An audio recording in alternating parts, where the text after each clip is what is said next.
Hey, welcome back, my friend. Pull your blanket a little closer, find that perfect spot, and let yourself just settle in. Tonight we're going somewhere that most history books barely whisper about. Not a battlefield, not a throne room, not a royal banquet hall lit with 1,000 candles. Tonight we're going somewhere far more intimate, far more dangerous, and honestly, far more fascinating than any of those places. We're going into a small dark room. The windows have been sealed shut. Every crack in the wall has been stuffed with cloth. The fire is burning even in the middle of summer, and no man on earth, not the king, not the lord, not even the most powerful physician in the land, is allowed to step through that door. Do you know what happened inside that room? Everything. Life itself began there, and death came knocking there more often than anyone wanted to admit. This is the story of what childbirth was truly like in the Middle Ages, and I promise you, what actually happened inside those sealed rooms will surprise you, move you, and maybe even make you feel a deep, quiet gratitude for the world we live in today. Before we step through that door together, I want to take just a moment to say something. If you are here with me tonight settling in for a long story, that means so much to me. Would you do me a small favor? Hit that like button, leave a comment down below, and if you have not subscribed yet, please do. Every single one of those little clicks tells me that these stories are worth telling, and I genuinely love hearing from you. Where are you watching from tonight? What time is it where you are? Drop it in the comments. It always makes me smile. Now let us dim everything down. Soft light, if any at all. Maybe a fan in the background, a slow breath, and let the story carry you somewhere real. Let us begin with a question that sounds almost simple, but is not. What was the most dangerous thing a woman could do in medieval Europe? You might guess war. You might guess illness. You might guess travelling alone on the road. But the answer, the one that historians have returned to again and again, is this: the most dangerous thing a medieval woman could do was give birth. In the medieval period, which stretched roughly from the 5th century all the way to the late 15th century, childbirth was not a medical event. It was not a hospital procedure with monitors and medications and a team of professionals standing by. It was a spiritual crisis, a physical ordeal, and a community ritual all happening at once, inside a room that had been deliberately cut off from the outside world. Scholars who have studied medieval death records, coroners' rolls, and church documents estimate that somewhere between 1 and 2 women out of every 100 died during or shortly after childbirth. That might not sound shocking until you do the math. Medieval women who survived to adulthood might become pregnant anywhere from 6 to 12 times over the course of their lives. Multiply those odds, and the risk becomes something almost incomprehensible to us today. A woman like you, a woman like your grandmother, a woman like anyone you've ever loved. She would have walked into that room knowing in some quiet part of herself that she might not walk back out. And yet they did it, again and again, because that is what life demanded. Now here is the detail that I find endlessly fascinating, and just a little bit haunting. The room itself was considered a world apart. When a medieval woman went into labour, or even in the final weeks before labour, something called the lying-in chamber was prepared. This was not just about comfort. This was almost ceremonial. The windows were covered, sometimes nailed shut or draped with heavy cloth. The reasoning was a mixture of practical and deeply superstitious. Fresh air was believed to carry illness and evil spirits. Drafts were dangerous. Sunlight could weaken the mother, so they sealed everything. Imagine it. A fire burning high in a room with no ventilation. Candles flickering on every surface. The air thick with smoke, with the smell of herbs that the midwife brought to ease pain, with sweat, with fear. 6 women crowded in together, because a woman in labour was never left alone. The midwife, the female neighbours, the older women of the household who had done this before, maybe a godmother-to-be waiting anxiously in the corner. In some accounts from England and France in the 13th and 14th centuries, the lying-in room was kept this way for weeks, not just during the birth itself, but afterward while the mother recovered. Women were sometimes confined to that dark, airless space for up to a month after delivery, and the men completely shut out, waiting somewhere else in the house or in the village or in the fields. Some accounts describe husbands pacing outside the door, some describe them going to church to pray, and some honestly describe them just going about their work because there was nothing else to do, and the helplessness of waiting was more than they could bear. This was not cruelty. This was the understanding of the time. Childbirth belonged to women. Its mysteries, its dangers, its sacred intimacy, all of it was held by women for women in that sealed and smoky room. Now you might be wondering, who was actually in charge in there? And the answer brings us to one of the most fascinating figures of the entire medieval world, the midwife. The midwife, called by many names across Europe, the sage femme in French, the hebamme in German, the levatrice in Italian, which you could translate simply as the one who lifts, was the absolute authority in that room. Not the physician, not the priest, her. And this is worth pausing on for a moment, because in a society that gave women very little formal power, the midwife was a rare and remarkable exception. She had no university degree. In the Middle Ages, universities were closed to women entirely. She had not studied from the great medical texts of Galen or Hippocrates, at least not in any official sense. What she had was something that those learned men in their long robes and their lecture halls could not easily replicate: experience. Thousands of hours of experience. The knowledge passed down from her teacher and her teacher's teacher, reaching back across generations of women who had stood in dark rooms and coaxed life into the world with their own hands. A good midwife knew how to tell by touch whether a baby was positioned correctly. She knew which herbs, pennyroyal, mugwort, ergot in very small amounts, might help encourage contractions that were stalling. She knew how to speak to a woman in the grip of fear, how to keep her breathing, how to keep her present and moving and alive. She also knew how to baptize a baby in an emergency, which, in the medieval Catholic worldview, was not a small thing. It was everything. A baby who died unbaptized could not enter heaven. So midwives were granted special dispensation by the Church to perform emergency baptisms on infants who seemed unlikely to survive. That is how seriously their role was taken. A respected midwife in a medieval town was paid reasonably well for her time. Guild records from London in the 14th century show payments to midwives that were comparable to other skilled tradespeople.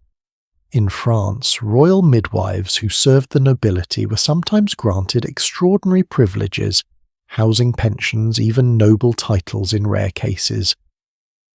But there was a shadow side to all of this power and intimacy.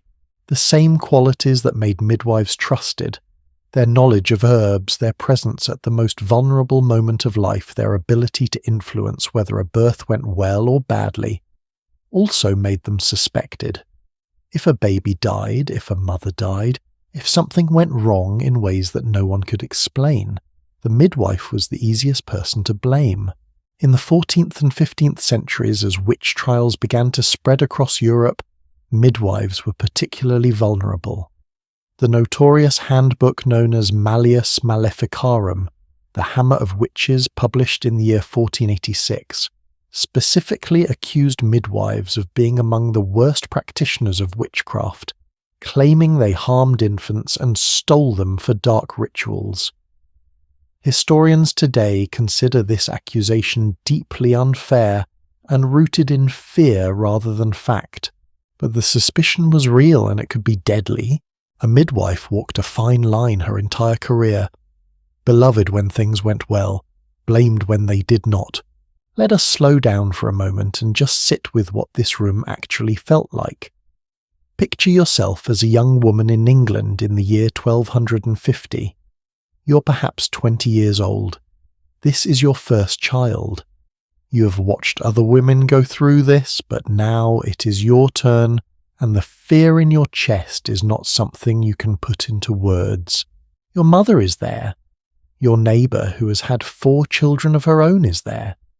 The midwife arrives and takes one look at you and says something calm and matter-of-fact that somehow steadies you a little. There is a special belt, sometimes called a girdle of the Virgin Mary, or a relic belt, that gets wrapped around your waist. Not every woman had access to one, but those who did cherished them. Some of these belts were kept in monasteries and loaned to women in the final days of pregnancy. Physical objects believed to carry the protection of sacred figures. You have borrowed this one from the church up the road, and the priest said a blessing over it last Sunday.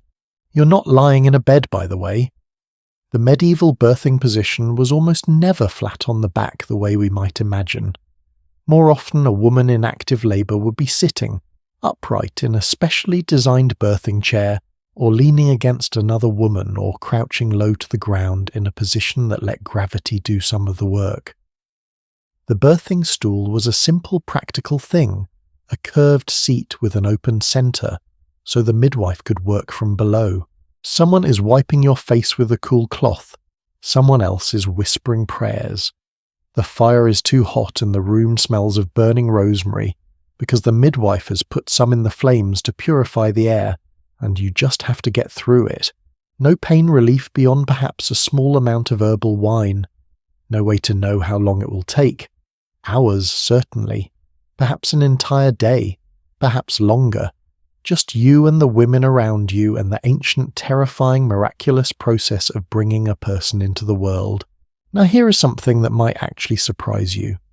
For all of its limitations, for all the superstition and the darkness and the lack of what we would call modern medicine, the medieval birthing room was not as completely helpless as it might seem. Some of the herbal remedies that midwives used have since been validated by modern research. Ergot derived from a fungus that grows on rye contains compounds that cause uterine contractions. It was used for centuries to manage postpartum hemorrhage, one of the leading causes of maternal death. Medieval midwives didn't know the chemistry behind it, but they knew it worked. And they were right. Other remedies, less effective to put it kindly. Some midwives advised mothers to hold certain gemstones during labour. Eagle stones, small hollow rocks that rattled when you shook them, were believed to hasten delivery and protect against miscarriage. They were so widely used that wealthy women wore them as pendants throughout their pregnancies.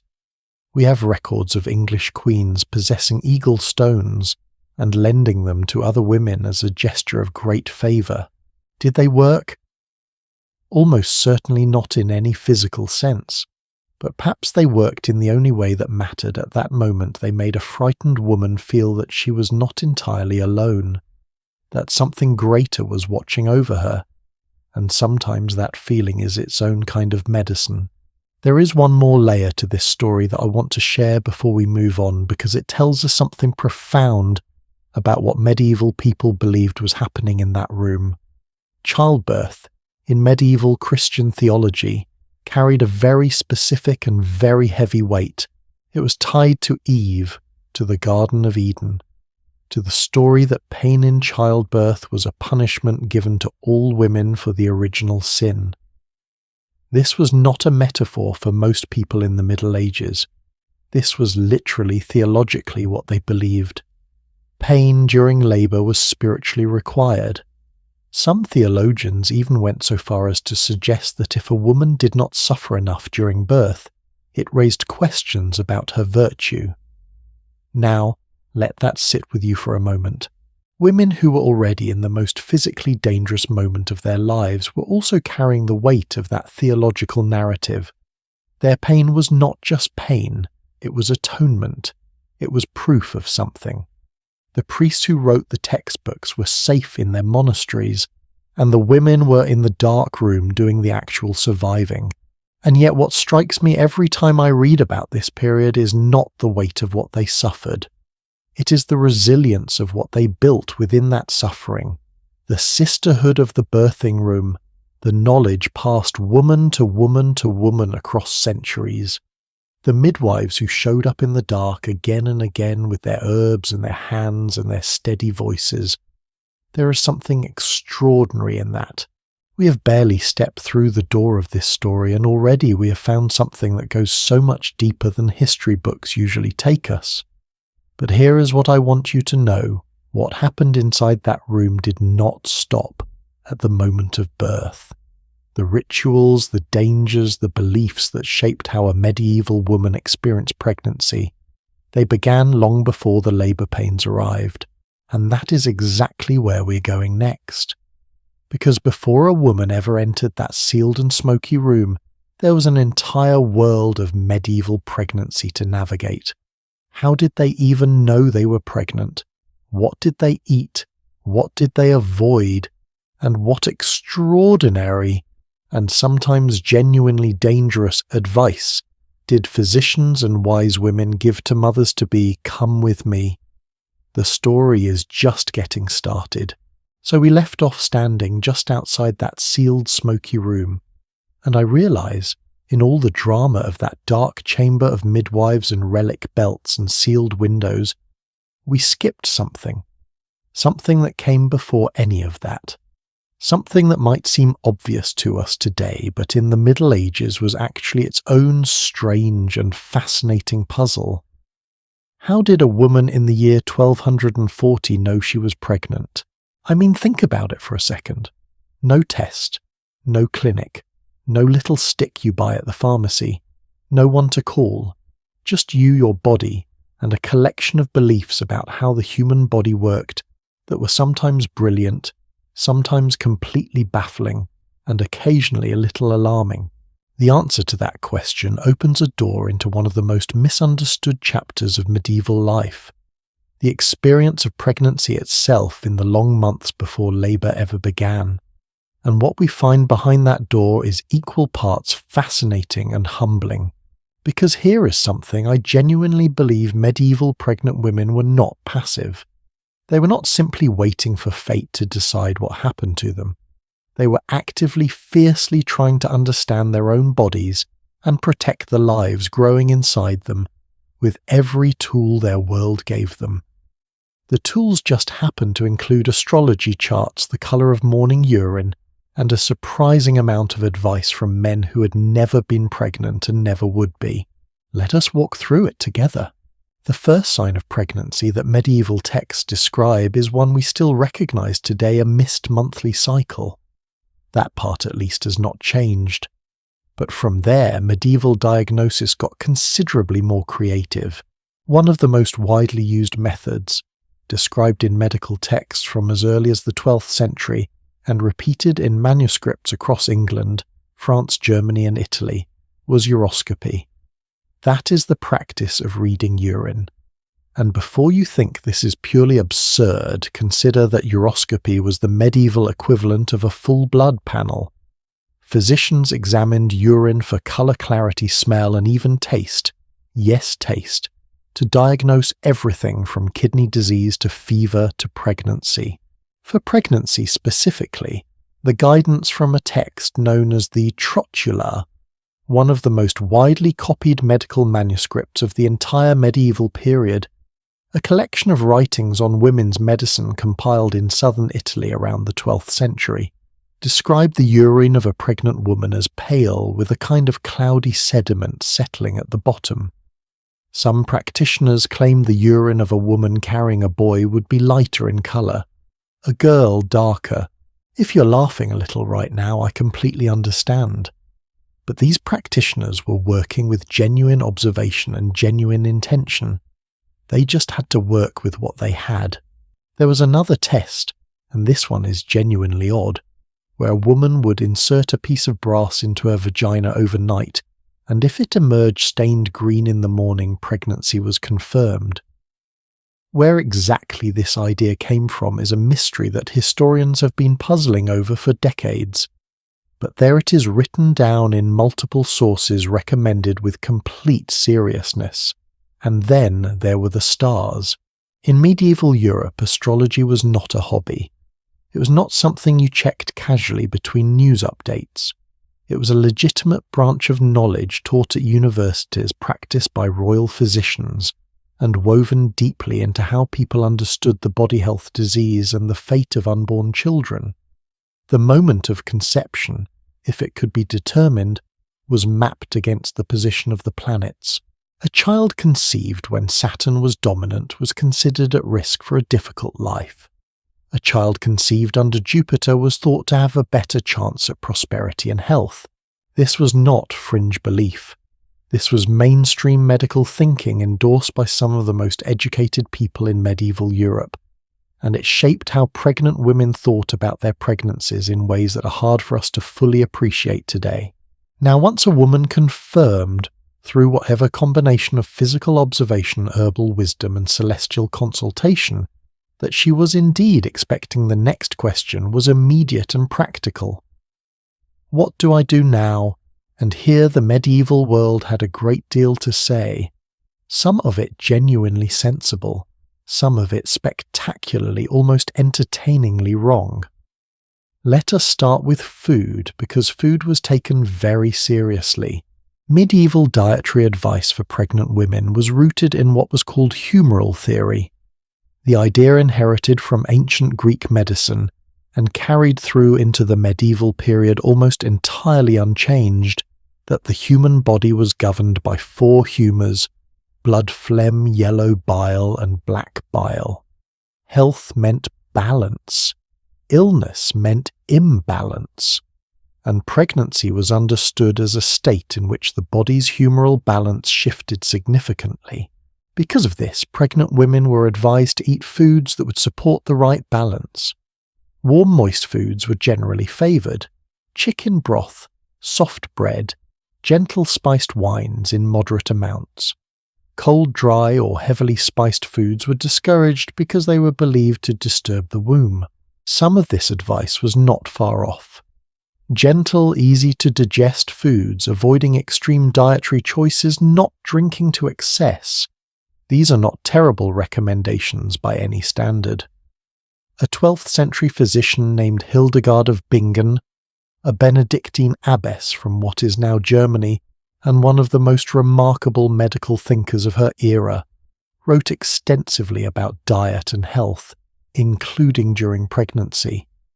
Her recommendations included fennel, which we now know has some genuine antispasmodic properties, and she cautioned against too much salt, which is advice that obstetricians still give today for managing fluid retention.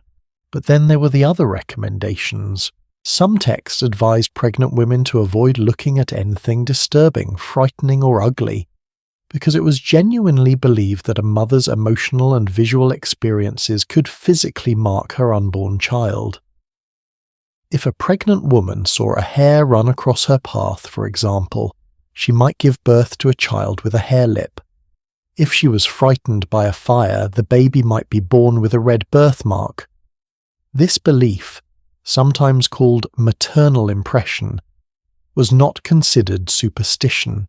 It was treated as medical fact discussed in serious text by serious scholars, and it put an extraordinary psychological burden on pregnant women who now had to not only manage their physical health, but also carefully curate everything they looked at, felt, and experienced. I think about that sometimes, about how exhausting it must have been to navigate a pregnancy in an era when your emotions were considered a direct threat to your child's well-being. Modern pregnant women deal with enough anxiety as it is. Now imagine adding the genuine, sincere belief that your bad dream last night might have given your baby a birthmark. That is a different kind of weight entirely. There was also the question of movement. Medieval medical opinion on how much activity a pregnant woman should engage in was divided sometimes contradictorily, so even within the same text. On one hand, some advisors recommended gentle walking to encourage the baby to settle into a good position. On the other hand, heavy physical labour was widely acknowledged as dangerous, something that caused miscarriage, early labour, and lasting harm to the mother's health. The difficulty, of course, is that most medieval women did not have the luxury of choosing. A noblewoman or a woman of merchant-class wealth might be able to rest through the later month of pregnancy. She had servants to carry things to cook to manage the household. She could sit by a window with her embroidery and let the world carry on without her. A peasant woman had no such option. She worked through her pregnancy because stopping work meant her family did not eat. She carried water, tended animals, worked in the fields during harvest season, and managed a household entirely by hand, grinding grain, washing clothes in cold streams, hauling firewood, all while pregnant.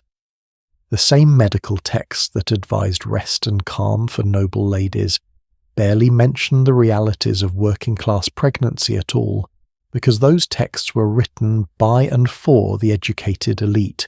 This gap between the pregnancy advice written in Latin by university-educated physicians and the actual daily reality of the women thus physicians theoretically served is one of the most striking things about medieval medical history. And it is a reminder that the history of medicine is always also a history of who gets care and who does not. Here is a question I find genuinely moving, and I wonder if you do too. What did a medieval woman fear most during those long months of pregnancy? Not the discomfort, not the dietary restrictions, not the astrological charts. She feared losing the child, and the rate at which that fear was realized was by modern standards devastating. Historians estimate that somewhere between 20 and 30% of all pregnancies in the medieval period ended in miscarriage or stillbirth. The causes were many: nutritional deficiency, physical overwork, infections that had no treatment, structural complications that no one yet had the knowledge to identify. A woman who wanted a child, who prayed for a child, who had already loved the idea of a child for months. She knew from the experience of women around her that the road between conception and a living, breathing baby was not guaranteed, and so they prayed, constantly, specifically, with great urgency. The saints that medieval pregnant women prayed to form their own remarkable corner of medieval devotional history. St. Margaret of Antioch was perhaps the most beloved patron of women in childbirth. Her legend described her being swallowed by a dragon and emerging alive, which medieval people read as a symbol of safe passage through the ordeal of labour. Her name appears in birth prayers in the names given to newborn girls, and on the relic belts and sacred texts that were laid on labouring women's bodies. Saint Anne, the mother of the Virgin Mary according to tradition, was another important figure for pregnant women, particularly those who had experienced difficulty conceiving. The connection was obvious and deeply felt. If Anne could bear a holy child after years of waiting, then perhaps there was hope. There were also darker prayers against the creatures medieval people believed could threaten an unborn child. Elves and night spirits in the tradition of Anglo-Saxon England were thought to cause miscarriage by attacking women in their sleep. Protective charms were written, prayers were recited at bedtime, certain herbs were placed around the bed. We might smile at that now, but I think what we are really looking at is not foolishness. It is love. It is the very human impulse to do something, anything, when you feel helpless. To light a candle, to speak a name, to lay a protective hand over something precious and fragile and not yet born. That impulse is not so different from what a modern parent feels while sitting in a hospital waiting room, is it? There is one more aspect of medieval pregnancy that I want to bring to you before we move forward, because it is one that tends to get overlooked, and I think it is the most human part of all of this. What did it actually feel like to be pregnant in the Middle Ages, not medically, not theologically, just personally, emotionally, as a woman? There are not many sources that give us direct access to that interiority.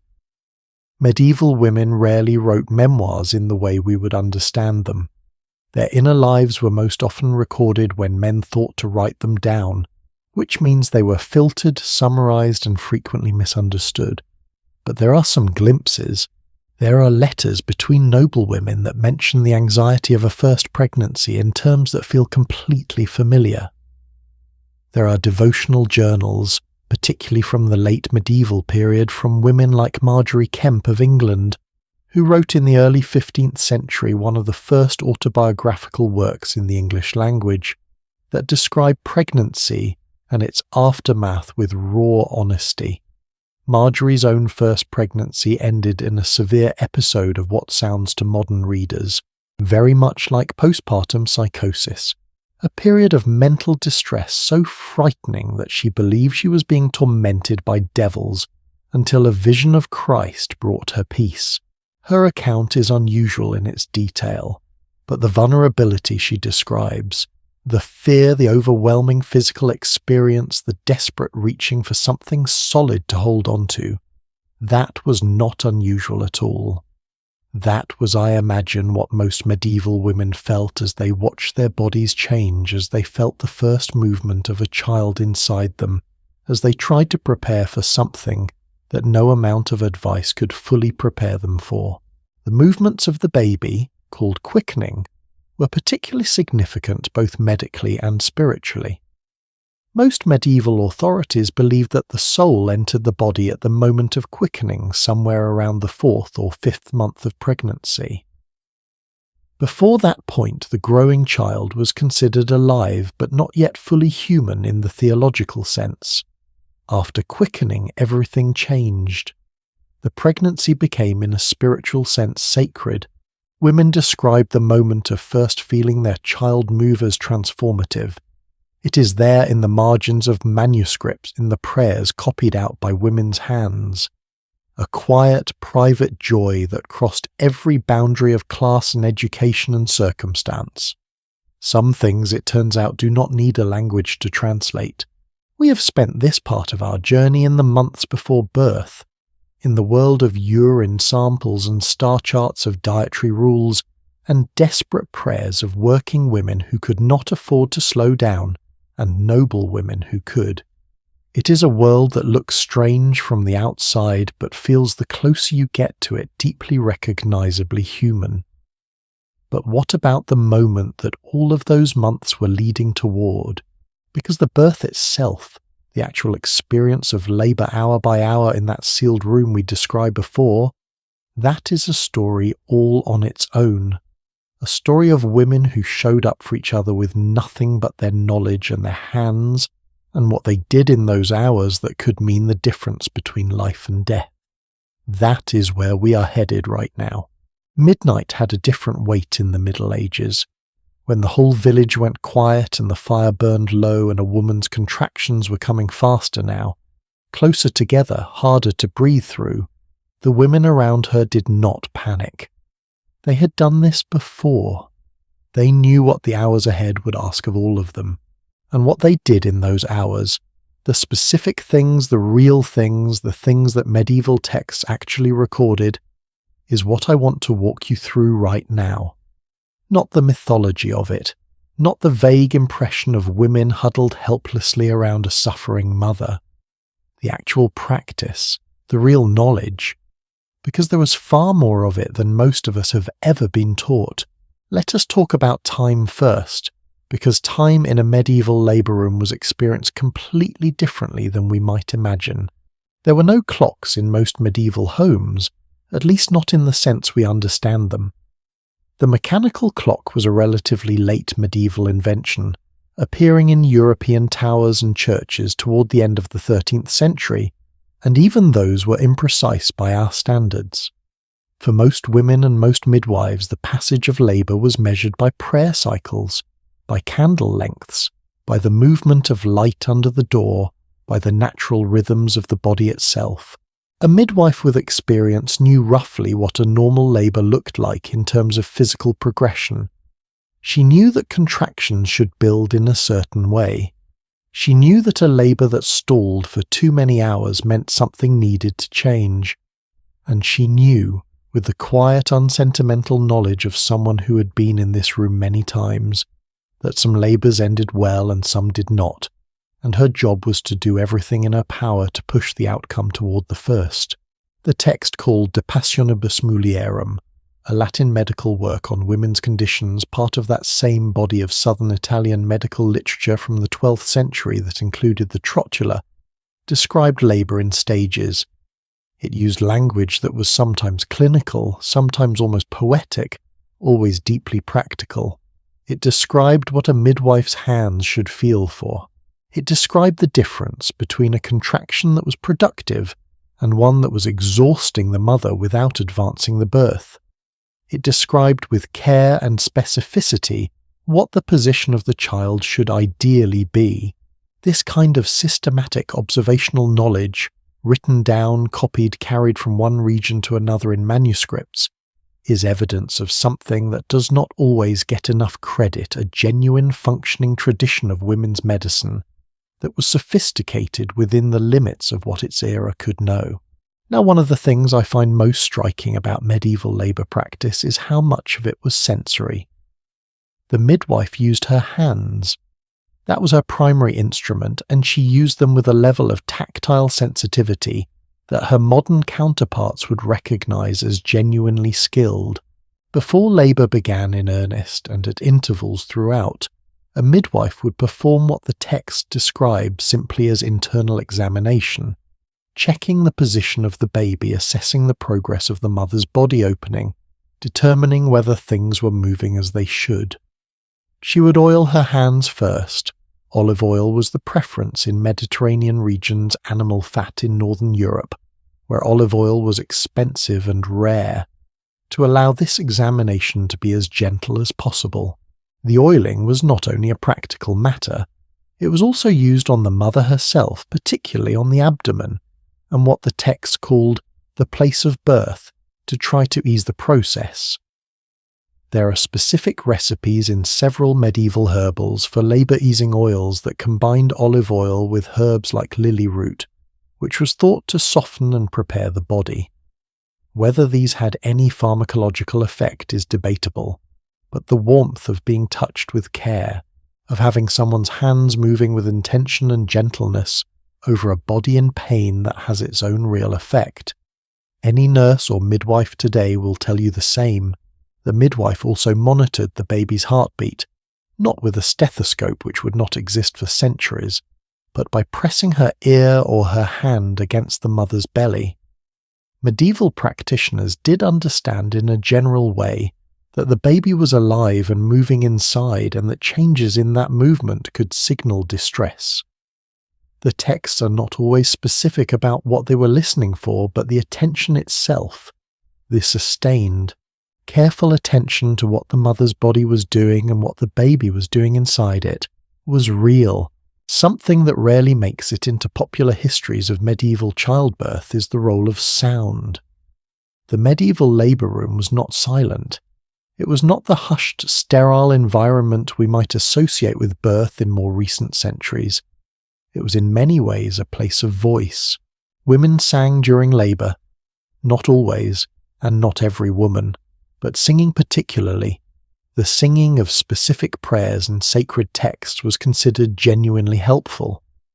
In the tradition of the Church, certain prayers and psalms were believed to have protective power when spoken aloud. The 22nd Psalm, which begins with the words, my God, why have you forsaken me?"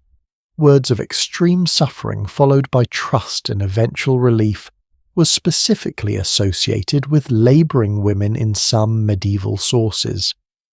The connection is not hard to understand. That particular text spoke directly to the experience of a person in physical crisis holding on to faith. In some regional traditions, particularly in France and parts of Germany, women sang folk songs during labour. Not sacred music, but the kind of songs that had been passed through communities of women for generations. Researchers who have studied medieval song traditions have noted that some of these songs have structural qualities, repeated refrains, steady rhythms, call and response patterns, that would have a natural regulating effect on the breath, A woman singing or being sung to keeps a rhythmic breath, and a rhythmic breath makes labour more bearable in ways that are not mystical at all but purely physiological. The midwife also spoke constantly, talking a woman through labour, describing what was happening, what would come next, what to expect in the next minutes, was part of the craft. We know this partly from the medical texts which advise practitioners to be calm and reassuring, and partly from the very human logic that a frightened woman in pain needs a steady voice more than almost anything else. Words were medicine in the medieval birth room. And I mean that quite literally. Here is where it gets particularly interesting, and where the medieval world shows its full complexity. The verbal tools used during labour were not only prayers and encouragement, they included what we would call ritual speech. Specific phrases, specific names, specific sequences of words that were believed to have power when spoken aloud over a labouring woman. Birth charms, short formulaic texts that were recited or written on strips of parchment and laid against the mother's body, appear in manuscripts from England, Germany, France, and Scandinavia, going back to at least the 10th century. Some are clearly Christian in character, invoking the names of Christ, Mary, and specific saints. Others contain older elements, fragments of language that scholars have traced back to pre-Christian traditions grafted onto Christian frameworks over generations. One of the most frequently cited examples is a category of Anglo-Saxon charms that combined prayers to specific saints with instructions for the midwife and specific words to be spoken at particular moments. These charms were not considered superstitious nonsense by the people who used them. They were considered technology. Effective proven technology handed down from women who knew from experience what worked. What I find genuinely moving about this is that these charms reveal how the women of the medieval period dealt with uncertainty. They could not control whether a birth would go well. They could not prevent every complication. What they could do was prepare. They could bring their knowledge, their herbs, their hands, their prayers, their songs, their voices, and all the accumulated wisdom of their community. They could do everything within their power, and then they had to trust.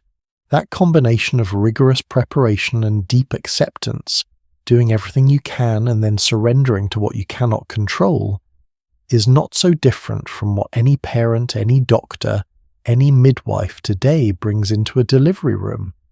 The tools are unrecognizably different. The human posture is exactly the same. Let me take you into a specific moment.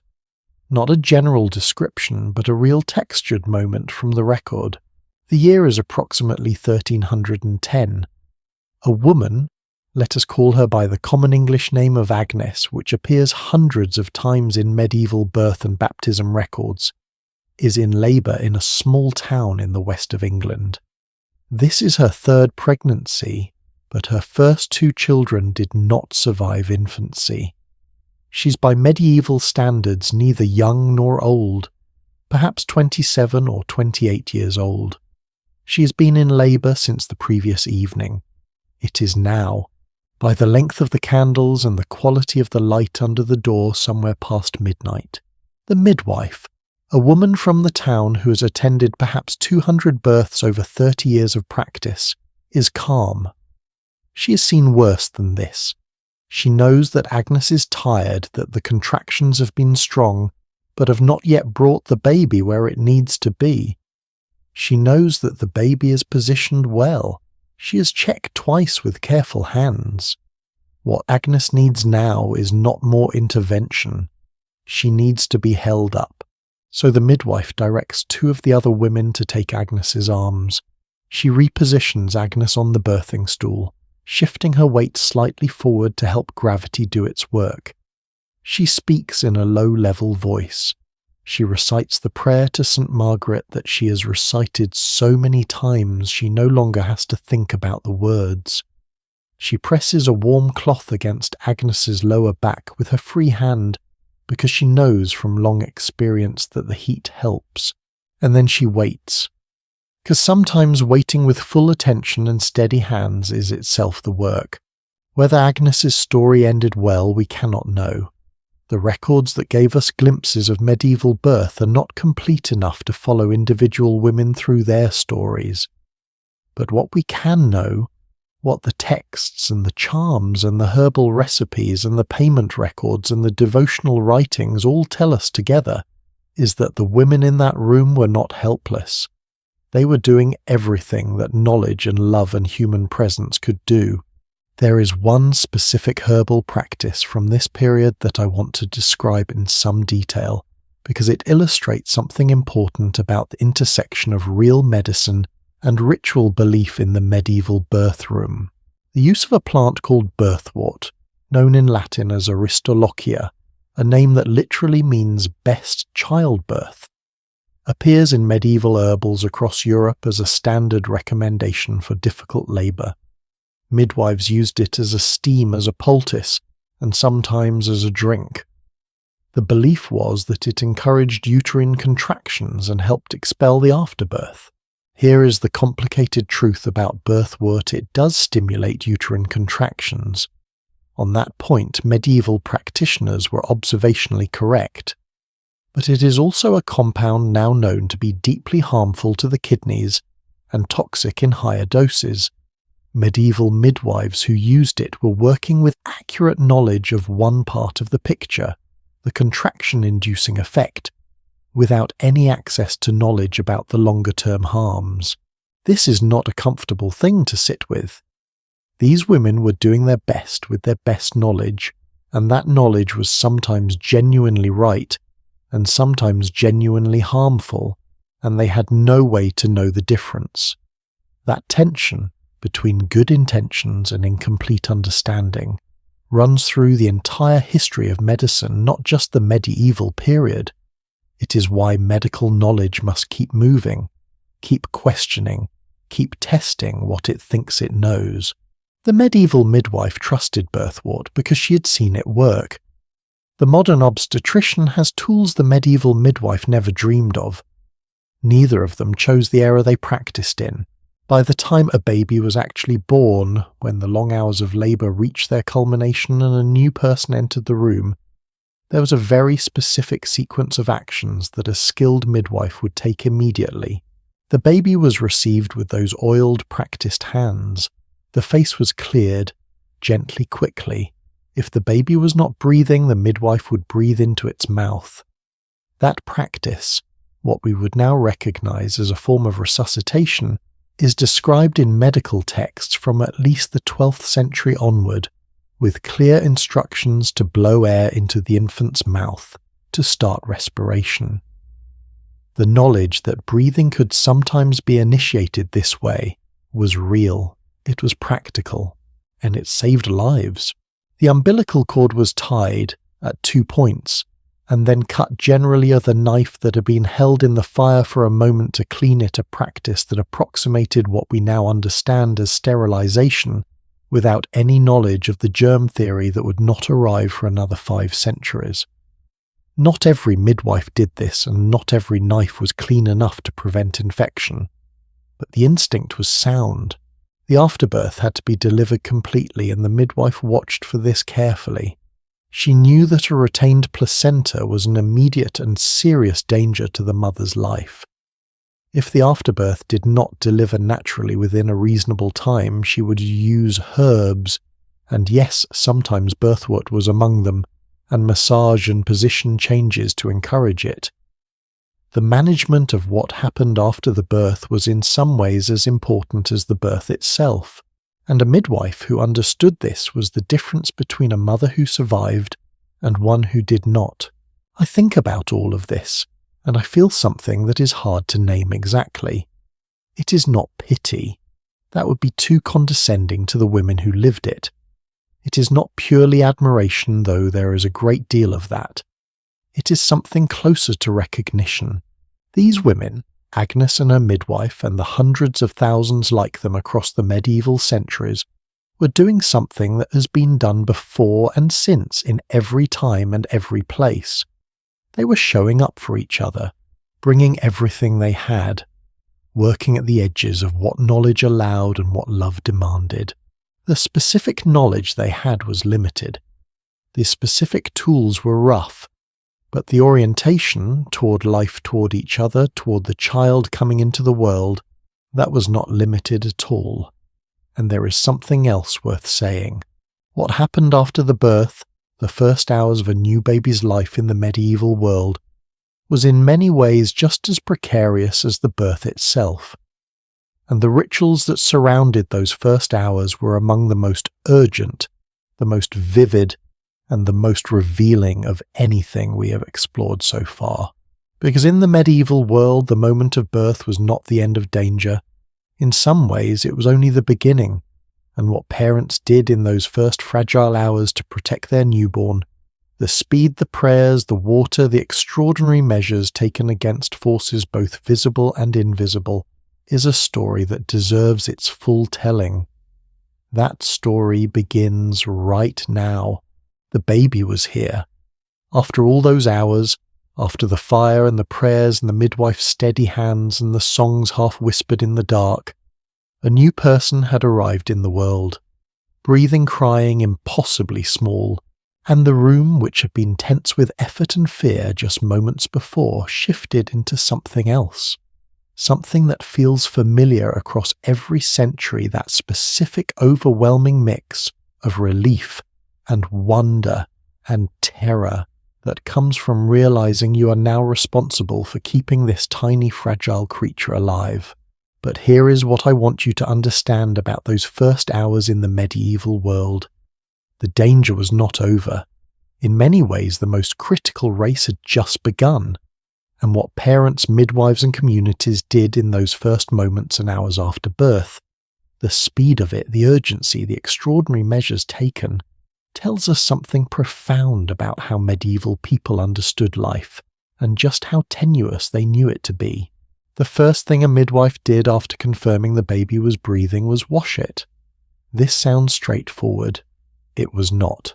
The washing of a newborn was one of the most ritualized acts in the entire medieval birthing process, documented in herbals, medical texts, and religious guidance from across Europe. It was not simply a matter of hygiene, though hygiene played a role. It was understood as a preparation, a making ready of the child's body for the world and for the sacramental act that had to follow as quickly as possible. The water was warm. This was universal across medieval medical guidance because cold water was believed to shock the infant's system and could cause the limbs to stiffen. Into the water went salt, which was considered both purifying and strengthening. Some regional traditions added wine in small amounts to the washing water, a practice that appears in text from France, Italy, and parts of Germany. The wine was not for consumption. It was applied externally, rubbed gently over the baby's skin, believed to tighten and tone the flesh and protect against infection. Then came the rubbing. After washing, the baby's body was massaged firmly, more firmly than a modern parent might expect. Medieval medical texts advised rubbing the infant vigorously to stimulate circulation to help the limbs find their proper shape and to close the pores against the cold air. The head was gently moulded with the hands. Medieval practitioners believed not entirely without reason that the skull of a newborn was soft and somewhat malleable, and that the shape of the head could be influenced in these first hours. Whether this moulding caused benefit or harm depended entirely on the individual doing it and on how much pressure they applied. There are accounts of practiced midwives doing this with extraordinary gentleness and skill. There are also accounts of it going wrong. The medieval world did not have the luxury of uniformity in medical care. What you got depended on where you lived and who attended you. After the salt wash, after the rubbing, after the careful examination of every finger and toe, the midwife or one of the attending women would anoint the baby's gums with honey. Just a touch of it on the fingertip rubbed gently against the inside of the infant's mouth. This was believed to stimulate the appetite, to encourage the child to feed and, in some traditions, to bring sweetness into the child's life as its first taste of the world. I find that detail genuinely tender, honey as a welcome, sweetness before anything else. But tenderness had to wait because something far more urgent was pressing: the baptism. In the medieval Catholic understanding of the world, an unbaptized child who died was in genuine spiritual peril.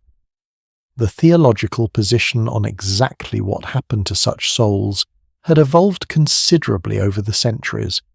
By the high medieval period, the concept of limbo, a state of natural happiness, but separation from God, had become the most widely accepted explanation for the fate of unbaptized infants.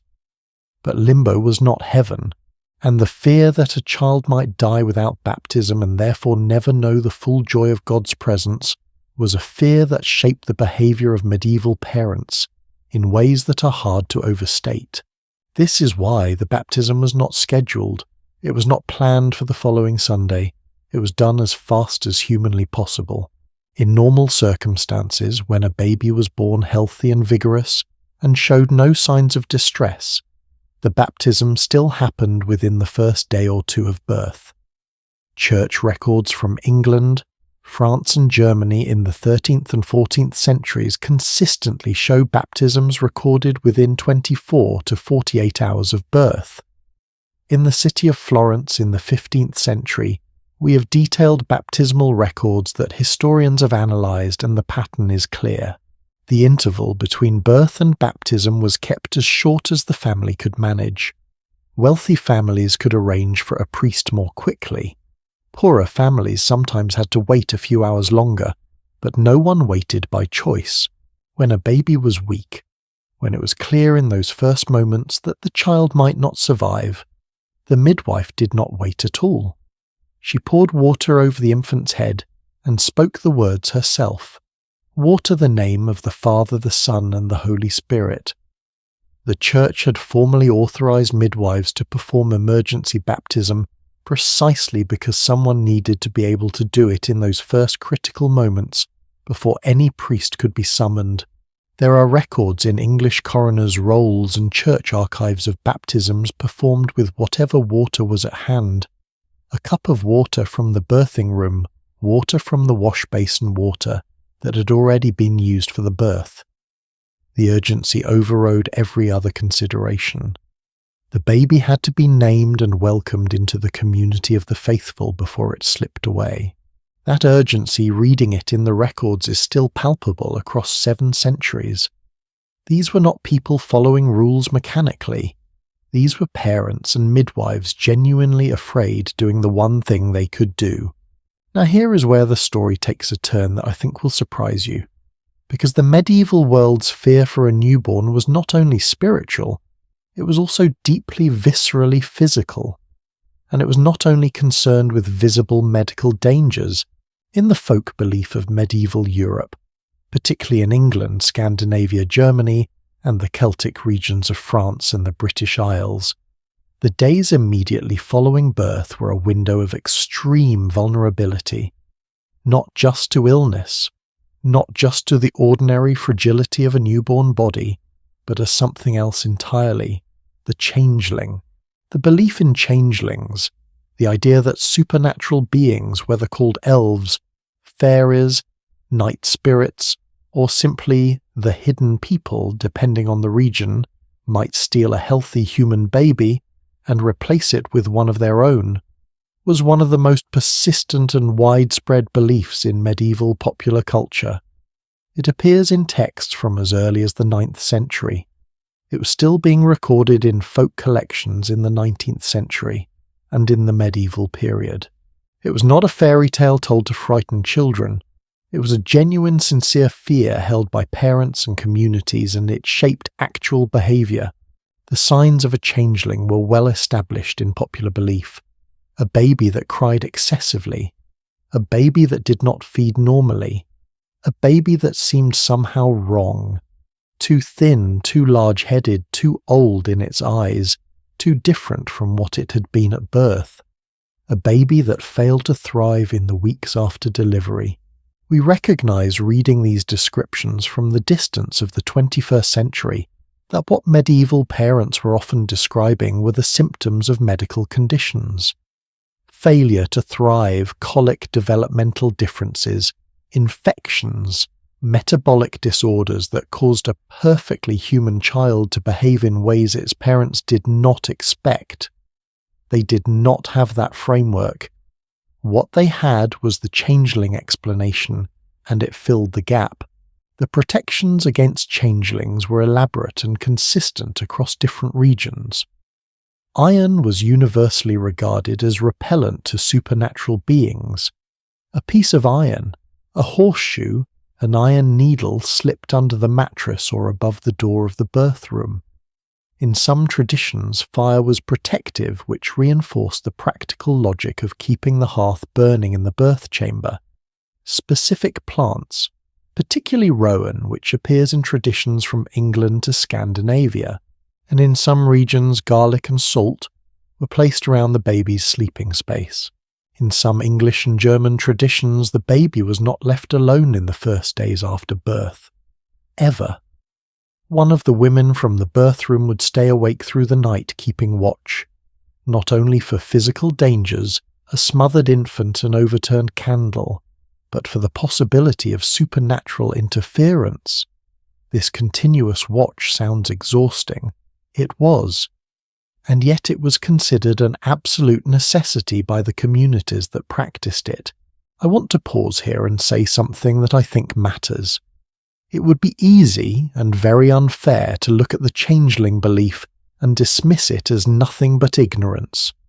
But I think there is something more complicated going on, something that tells us about how medieval people processed grief and how communities held one another through loss. The death of a young infant was not rare in the medieval world. We have talked about miscarriage rates before, but postnatal infant mortality was staggering by modern standards. Estimates from historical demographic research suggest that somewhere between 20 and 30% of all live births in the medieval period resulted in the child dying within the first year of life. In particularly bad years, years of famine, years of epidemic, that number was higher. That means every medieval community, every family of any size had experienced the loss of an infant. Some had experienced it many times over. And here is the thing about the changeling belief that I think historians have sometimes underappreciated it, gave parents a way to grieve a living child. A child that was visibly not thriving, not developing, not becoming what a healthy baby should become, that was still alive, still there, still requiring care. The changeling explanation allowed parents to say, "This is not my child. My child was taken. This is something else." And in saying that, they created a psychological distance from a loss that was happening slowly in front of them, without the clarity of a single moment of death. That is not ignorance. That is the human mind doing what it has always done, reaching for a story that makes the unbearable make sense. The name given to a child in those first hours carried its own significance, and the choosing of it was rarely casual. In medieval England and France, the most common pattern was to name a child after a saint, specifically the saint whose feast day fell on or near the date of birth. A child born on the feast day of St. Thomas, for example, might well be named Thomas, the logic being that this saint already had a particular connection to this child by virtue of the calendar.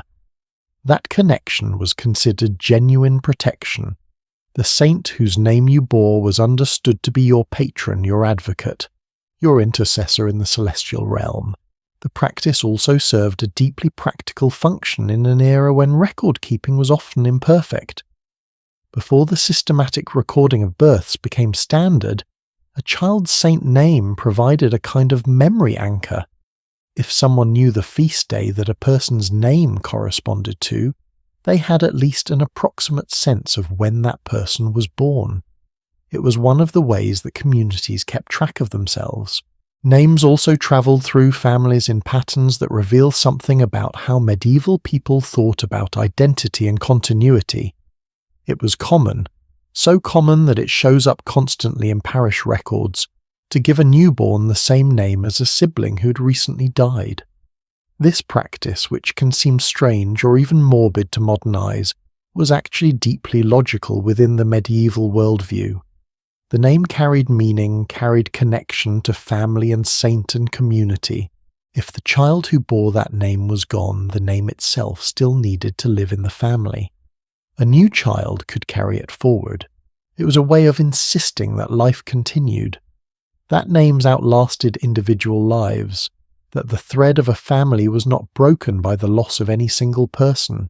There is one more thing I want to bring to you about these first hours, something that tends to get overlooked in the broader sweep of medieval birthing history, perhaps because it is so ordinary, so quiet. The first feeding. A newborn needs to eat. This is not theological or ritualistic or bound up in the supernatural at all. It is simply physical, immediate, and urgent. And what happened in the medieval world in those first moments of feeding is actually a story about knowledge, about community, and about a debate that turns out to be older than we might imagine. Modern medicine has known for decades that the substance a mother's body produces in the first days after birth, colostrum, the thick yellowish fluid that precedes mature breast milk, is extraordinarily nutritious and packed with antibodies that help protect a newborn against infection. It is now considered the single best food a newborn can receive in its first hours of life. Medieval practitioners did not know about antibodies, but they had observed over generations of practice that infants who received this early milk, this colostrum, seemed to fare better than those who did not. And yet there was a competing tradition present in some medieval medical texts that described colostrum as impure, as a kind of residue from the pregnancy that the body needed to expel before producing proper milk. Some texts advised discarding it. Some advised supplementing with other foods, honey water or thin broths, in the first days before true milk arrived. The disagreement existed in the texts. In practice, what actually happened in most medieval homes was probably determined by the midwife, by the mother's own body, and by the hard-won community wisdom of women who had watched newborns survive and fail, and knew from watching what seemed to help.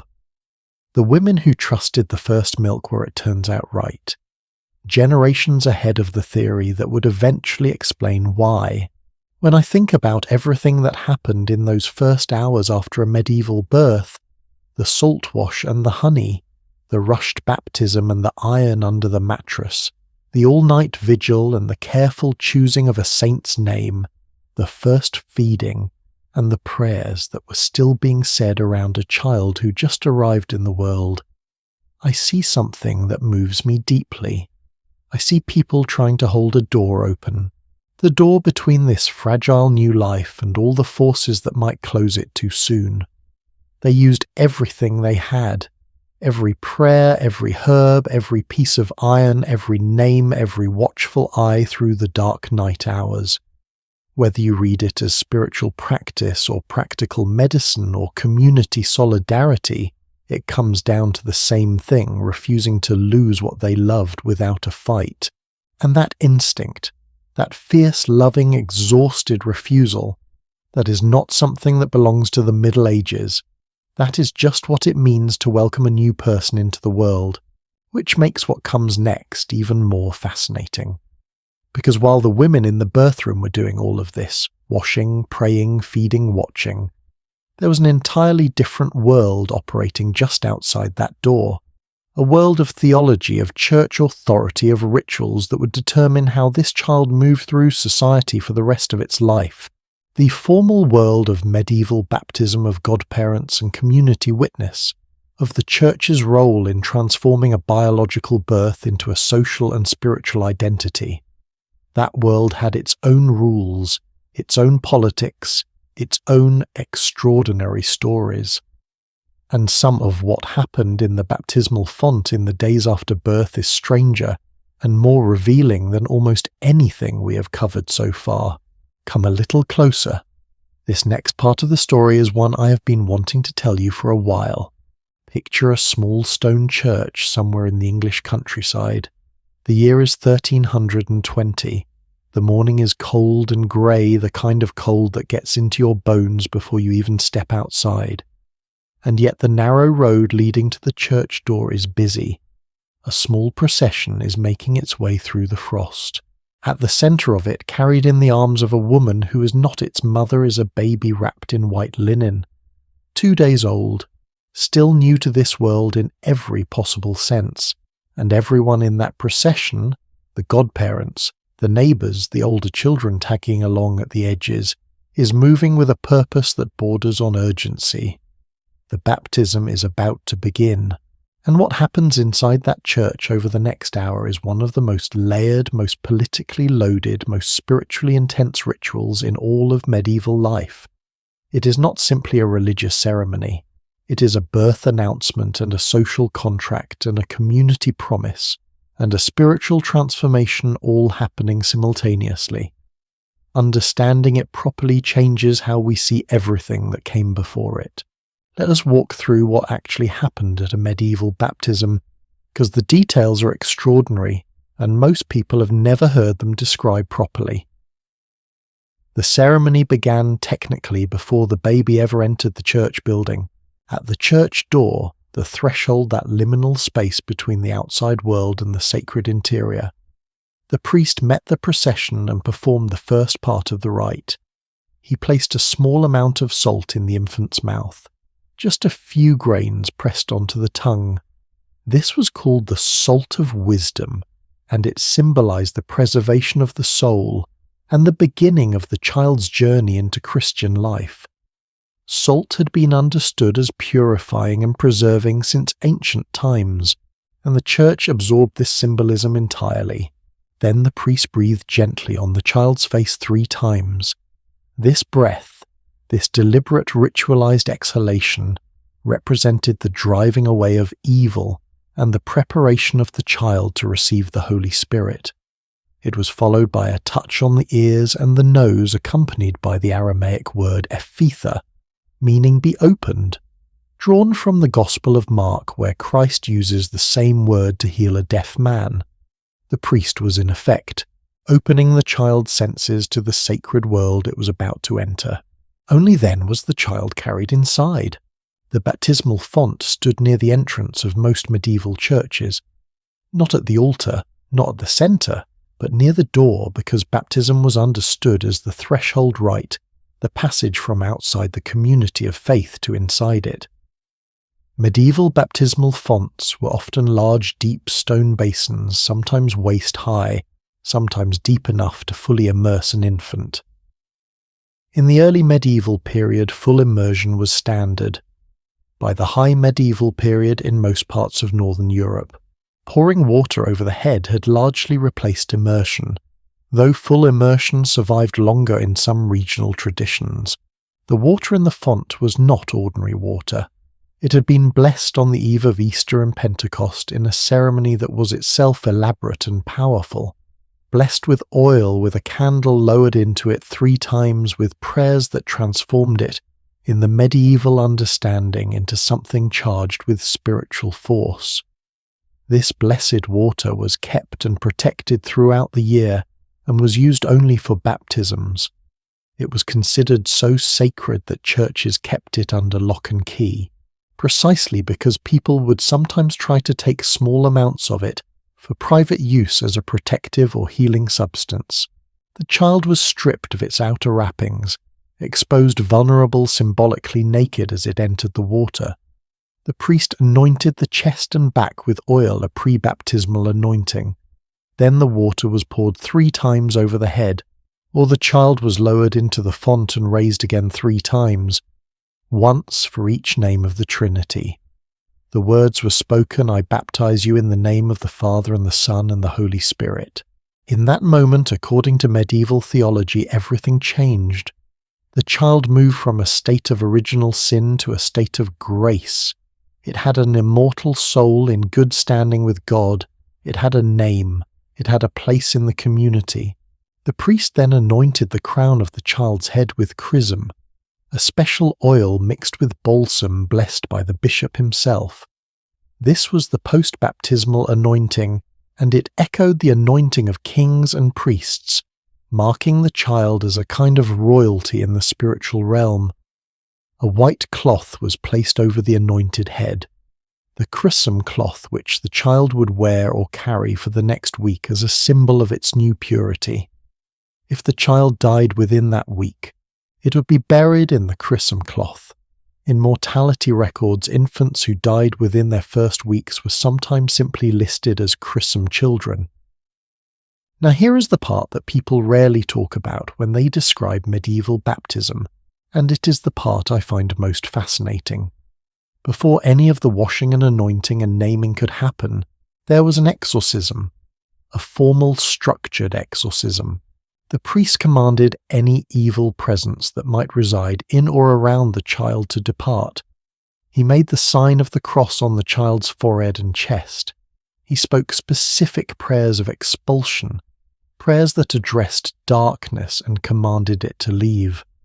This was not considered extreme or unusual.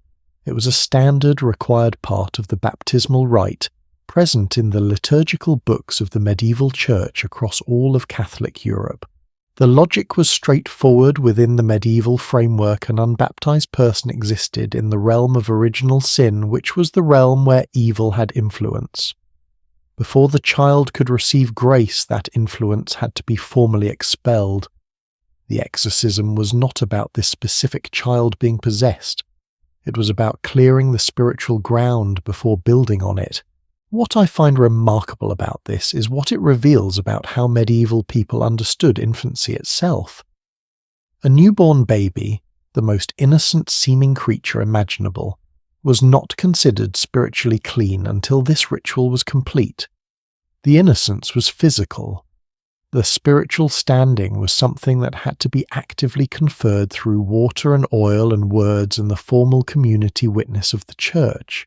That is a profoundly different understanding of childhood than we hold today, and sitting with it for a moment without judgment helps us understand why the urgency around baptism was so absolute. These were not people being superstitious. They were being entirely consistent with their deepest beliefs about the nature of the soul and the nature of salvation. The godparents deserve their own moment in this story because they were far more than ceremonial. Every medieval child had godparents, in Latin called compatres, and comatres meaning co-fathers and co-mothers, and the selection of these individuals was one of the most socially and politically significant decisions a medieval family could make. The godparent held the child during the baptism. They spoke the vows on the child's behalf, renouncing evil, professing faith, because the infant obviously could not speak for itself. They were spiritually responsible for that child's religious upbringing, which in the medieval world meant everything from ensuring the child knew the Lord's Prayer and the Creed, to intervening if the child's actual parents died or became unable to care for it. But beyond the religious role, the godparent relationship created what medieval people called spiritual kinship. And spiritual kinship had real legal social consequences.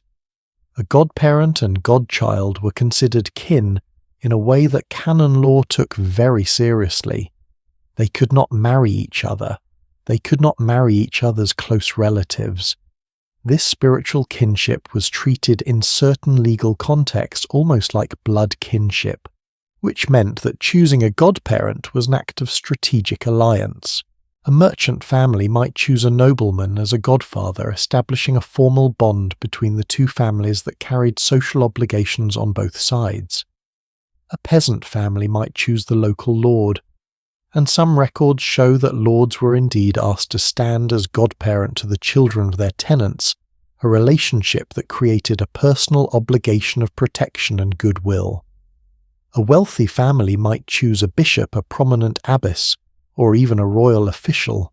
The gift-giving at baptism reinforced all of this. Godparents were expected to bring gifts, and these were not token gestures.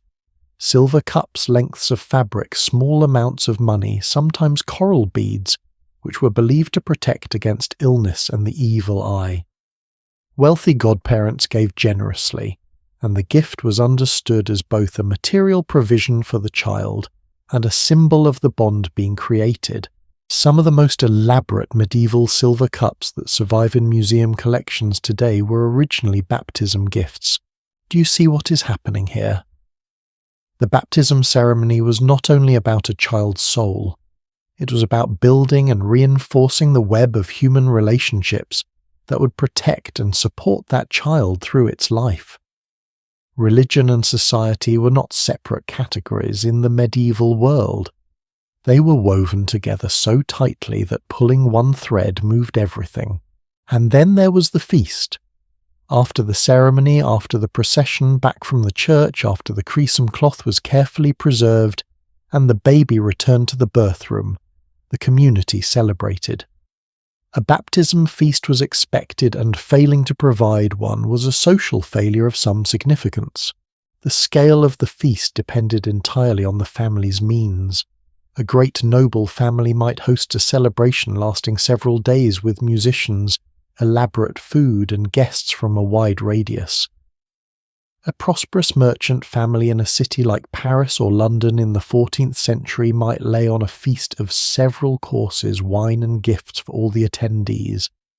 A poor rural family might manage a simple gathering of bread ale, and whatever seasonal food they had, but the gathering itself still mattered. The baptism feast served a function that went beyond celebration. It was a public declaration that this child existed, that it was healthy, that it had been formally welcomed into the community. In an era before civil registration of births, the baptism and the feast around it were the primary social record of a child's arrival. The people who attended were witnesses. They could testify years later to the fact of this child's birth and its name and its approximate age. In legal matters, inheritance disputes, marriage contracts, land transfers, this community memory was sometimes the only record available. But I need to tell you now about the shadow side of all of this joy, because for every family that made that procession to the church, there were families who could not. Families whose baby had not survived long enough to be baptized formally, or had been baptized only in the desperate midwife's emergency rite, or had died in those first hours before anyone had thought to pour water and speak the words. What happened to those children? This is one of the most quietly devastating corners of medieval history, and I think it deserves to be spoken about honestly. Unbaptized infants, or infants whose baptism status was uncertain, could not, according to church law and practice, be buried in consecrated ground. The churchyard, the cemetery attached to the parish church, was reserved for the faithful, for those who'd been formally received into the church. An infant who had not been baptized had not technically been received, and was therefore excluded, so they were buried elsewhere, outside the churchyard walls, sometimes at crossroads, sometimes at the edges of fields, sometimes in what archaeologists finding these small graves in their excavations have named liminal spaces, thresholds, boundaries, the edges of things, places that were neither fully inside nor fully outside the world of the living community. Archaeological excavations across Ireland, England, France and Germany have found these infant burial sites, sometimes a single grave, sometimes clusters of small graves just outside the boundary of a churchyard wall. The infants were buried carefully, gently. They were not thrown away. They were laid out with care, sometimes with objects placed beside them, a pottery vessel, a small coin, something that suggests the people burying them were doing so with grief, and with some hope that the gesture meant something, even if the church could not formally sanction it. In Ireland, these sites are called cillin, small unofficial burial grounds for unbaptized children, often located at ancient sacred sites near holy wells or at the edges of fields. They were used continuously from the medieval period right through to the 20th century. When researchers have interviewed older Irish people about their knowledge of cillin sites, they describe them with a kind of quiet collective sorrow. Everyone in the community knew where they were. Everyone understood what they represented, and no one spoke of them very much because the grief was too old and too deep to need words. The theological question of what actually happened to unbaptized infants, to their souls, to their eternal fate, was one that genuinely troubled medieval theologians, and the debate around it was more complex and more compassionate than most people realize. The concept of limbo, limbus infantium, the limbo of infants, emerged as a kind of theological mercy. If unbaptized infants could not experience the full joy of heaven, surely they also could not deserve the torment of hell, since they had committed no personal sin. Limbo was proposed as a middle place, a state of natural happiness free from suffering, but also separated from the direct presence of God. Thomas Aquinas, the great Dominican theologian of the 13th century, wrote thoughtfully about limbo, suggesting that the souls of unbaptized infants would experience a kind of natural happiness, the fullness of what a purely natural existence could offer, without experiencing the supernatural joy of the beatific vision. They would not suffer. They would simply be less than they might have been. Not everyone accepted this.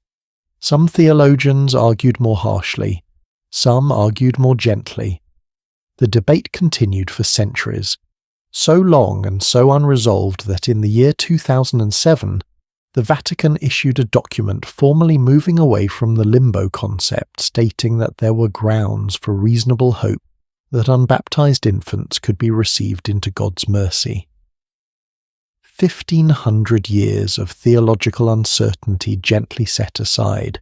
What that long uncertainty meant for medieval parents is something I find genuinely heartbreaking to contemplate. A parent who lost an unbaptized infant had no official framework for hope. The church could offer prayers, could acknowledge the tragedy, but could not officially promise comfort. Those parents buried their children at the edge of things outside the wall in the liminal places, and they carried their grief without the consolation that the church gave to every other loss. And yet, they buried those children with care. They marked the places. The community remembered where the graves were generation after generation. They did not give up on those children. That is its own kind of faith. I want to take a breath here because we have just travelled through something that covers the full arc of what a birth meant in the medieval world. From the first moments of new life to the most formal communal celebration of it, and to the quiet, painful edges where the celebrations could not reach. Somewhere in all of that, in the baptismal font and the feast table, and the unmarked graves outside the churchyard wall, is a picture of medieval humanity that is richer and more complicated and more recognizable than the simple image of ignorance and superstition we sometimes carry around. These people loved their children. They built elaborate systems to protect them. They celebrated them publicly and mourned them privately, and sometimes both at once.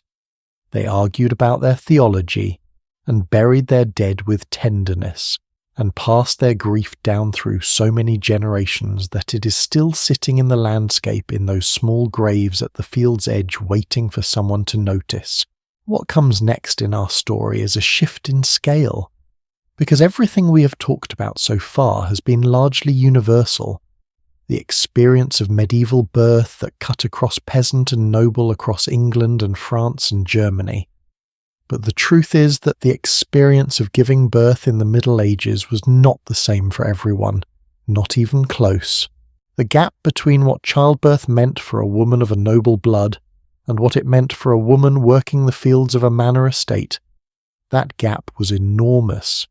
And in some ways it was the noble women who had the stranger experience of all, because for them giving birth was never entirely private. It was a performance, a political act, and sometimes it was the most dangerous game at court. There is a scene that keeps coming back to me whenever I think about medieval noble birth, and I want to start right there. Imagine a Queen of England, let us say it is the late 14th century, lying in labour in a room that has been prepared for her confinement with extraordinary care. The walls are hung with tapestries. The bed is draped in the finest imported cloth. There are attendants everywhere. ladies in waiting, the royal midwife, the chamberlain's representatives waiting just outside the door. And somewhere in the back of that room, positioned discreetly near the walls, are witnesses, not her friends, not women she has chosen for comfort or emotional support.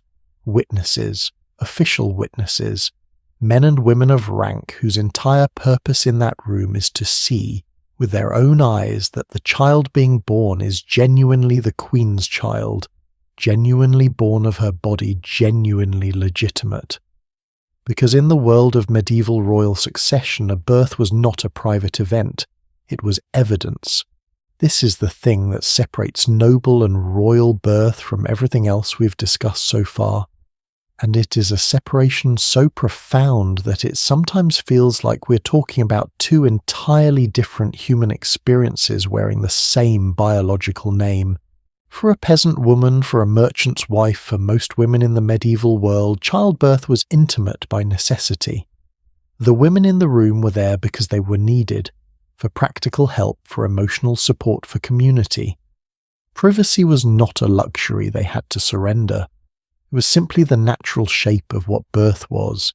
For a queen, for a great noblewoman, for any woman whose child stood to inherit land, title, or power, privacy was something that could not be permitted, not because anyone was being deliberately cruel, but because the stakes of that birth extended far beyond one family, far beyond one household, far beyond the immediate moment. A royal heir meant dynastic continuity. It meant the avoidance of civil war, of contested succession, of the long political chaos that followed when a throne had no clear inheritor. The birth of a legitimate male heir to the English crown was, depending on the moment in history, one of the most consequential events imaginable for everyone in the kingdom, from the highest earl down to the lowest serf who would live or not live under the peace or conflict that followed. And so the birth had to be witnessed and verified and recorded. The formal structure of a royal lying-in had its own elaborate choreography, and it began weeks before the birth itself. A queen entering what was called her confinement, the period of withdrawal from public life in preparation for birth, followed a specific ceremony called taking to her chamber. This was a public ritual observed by the court. The queen would attend a final public mass, receive formal blessings, and then withdraw into her private chambers, which had been specially prepared and would remain sealed until after the birth and her recovery. The preparation of these chambers followed guidelines that has been codified in English royal household ordinances since at least the reign of Edward IV in the 15th century, though similar practices were established much earlier in both England and France. The rooms were hung with tapestries on every surface, walls sealing even the windows, specifically to filter light, reduce drafts, and create a particular kind of enclosed warmth. The number of windows left uncovered, the arrangement of the furniture, the types of fabrics used, all of this was specified. Only women were permitted to enter the Queen's inner chambers during confinement, with one exception: the priest who came to offer mass and spiritual comfort. Even the king himself would not be present at the birth. This was a firm convention. What happened in the birthing chamber was women's business, even at the highest levels of society.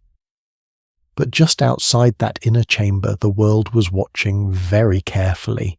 The witnesses I mentioned a moment ago were drawn from the highest ranks of the court. Great lords, senior churchmen, prominent noblewomen, people whose testimony would carry legal and political weight in any subsequent dispute about the child's legitimacy. And disputes did happen, with remarkable frequency and with devastating consequences. The question of whether a royal birth had actually occurred as claimed, whether the child was genuinely the Queen's, whether the Queen had genuinely been pregnant, whether the infant was alive and healthy, was not an abstract concern. It was a weapon. In the brutal arithmetic of medieval and early modern succession, politics, a challenged birth could invalidate a claim to the throne, bastardize a child who had been recognized as heir, and set off conflicts that lasted generations. One of the most instructive examples of just how politically explosive a royal birth could be comes not from the strictly medieval period, but from its immediate aftermath, a case so famous and so dramatic that historians and storytellers have been returning to it ever since. In the year 1688, Mary of Modena, the wife of King James II of England, gave birth to a son. The birth was attended by dozens of witnesses, lords, ladies' privy councillors, foreign ambassadors.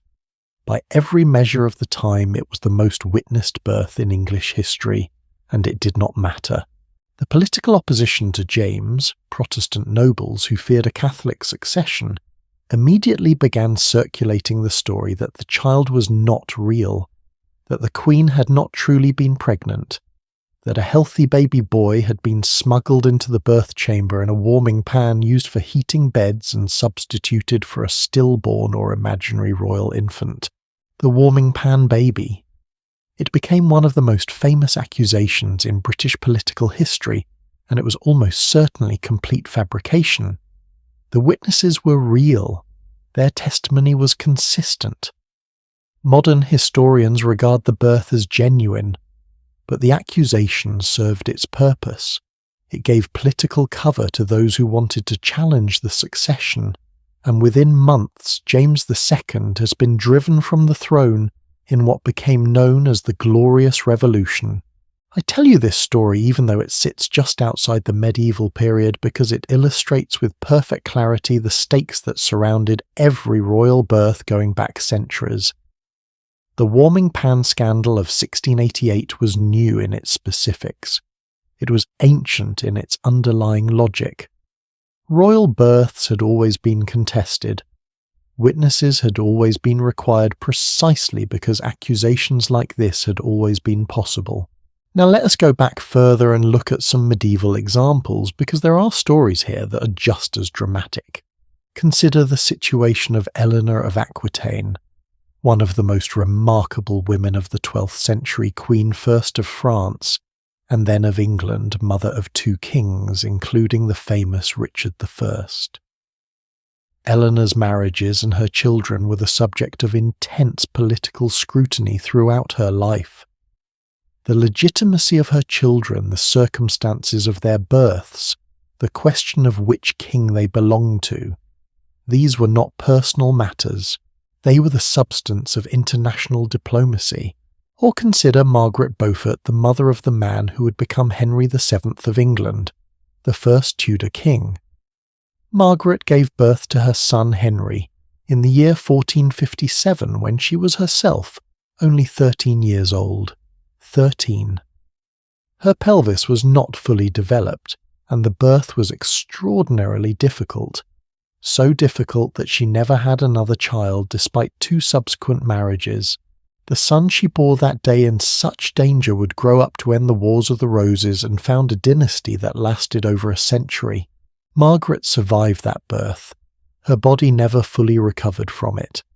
She went on to become one of the most politically active, intellectually formidable women of the 15th century, founding colleges at Cambridge, patronising the early printing press in England, manoeuvring through decades of dynastic conflict with extraordinary skill. But she bore the physical cost of that 13-year-old birth for the rest of her life. Her story is not unique in its danger. It is unique only in how clearly it is documented. How many other 13-year-old girls gave birth in the medieval world and left no record at all? How many bodies carried the lasting damage of births that happened before they were ready, because marriage and dynastic necessity did not wait for a girl's full development? The question is one I cannot answer with numbers, but I cannot stop thinking about it. The contrast between noble birth and peasant birth, when you lay them side by side, is almost surreal in its completeness. A queen laboured in a specially prepared chamber hung with tapestries, attended by the finest midwife in the kingdom, surrounded by ladies-in-waiting, who'd been specifically selected and trained for this role with a physician, however limited his actual ability to help, available just outside the door. The food brought to her during recovery was carefully chosen according to the recommendations of court physicians. Her recovery period was protected. She was expected to rest to be attended, to be shielded from the demands of ordinary life for weeks. A peasant woman laboured wherever she happened to be when labour began. In good circumstances she was in her cottage attended by the local midwife, and whatever female neighbours could be spared from their own work. In difficult circumstances, and difficult circumstances were common, she might be in the fields during harvest when no one could afford to stop working regardless of what her body was demanding. The harvest waited for nothing, and a serf woman who could not contribute to it put her entire family at risk. Medieval records contain accounts of women giving birth in circumstances that seem impossible to us, in barns, in the backs of carts alone on a road. Not because these women were abandoned, but because life did not pause. Because the margin of survival for a medieval peasant family was thin enough that even a day's labour lost was a day's food lost, and after the birth a noble queen had weeks of formal protected recovery. A peasant woman had in many documented cases a day, sometimes less. There are manorial records from England showing female labourers back at work within 2 or 3 days of giving birth because the alternative was a reduction in their household's income that they simply could not absorb. The midwife who attended a queen was paid handsomely, given gifts sometimes pensioned for life. The midwife who attended a peasant birth might receive a few pennies a meal or nothing at all beyond the community obligation of neighbourly help. Same biology. Incomprehensibly different experiences. There is one aspect of noble birth that I want to dwell on a little longer because it touches something that I find genuinely moving beneath all the politics. The elaborate apparatus surrounding royal and noble birth, the witnesses, the prepared chambers, the careful protocols, was not only about power and succession, it was also in its own way about care. A great household that prepared properly for a birth was mobilizing significant resources toward the health and safety of the mother and child. The Queen's midwife was the best available. The herbs and preparations stocked in the royal chambers were the highest quality that money could provide. The women attending her were experienced, well-fed, and not themselves exhausted from a day of hard labour before they ever entered the room. In purely practical terms, a noble woman giving birth had better odds than a peasant woman simply because she had more resources around her.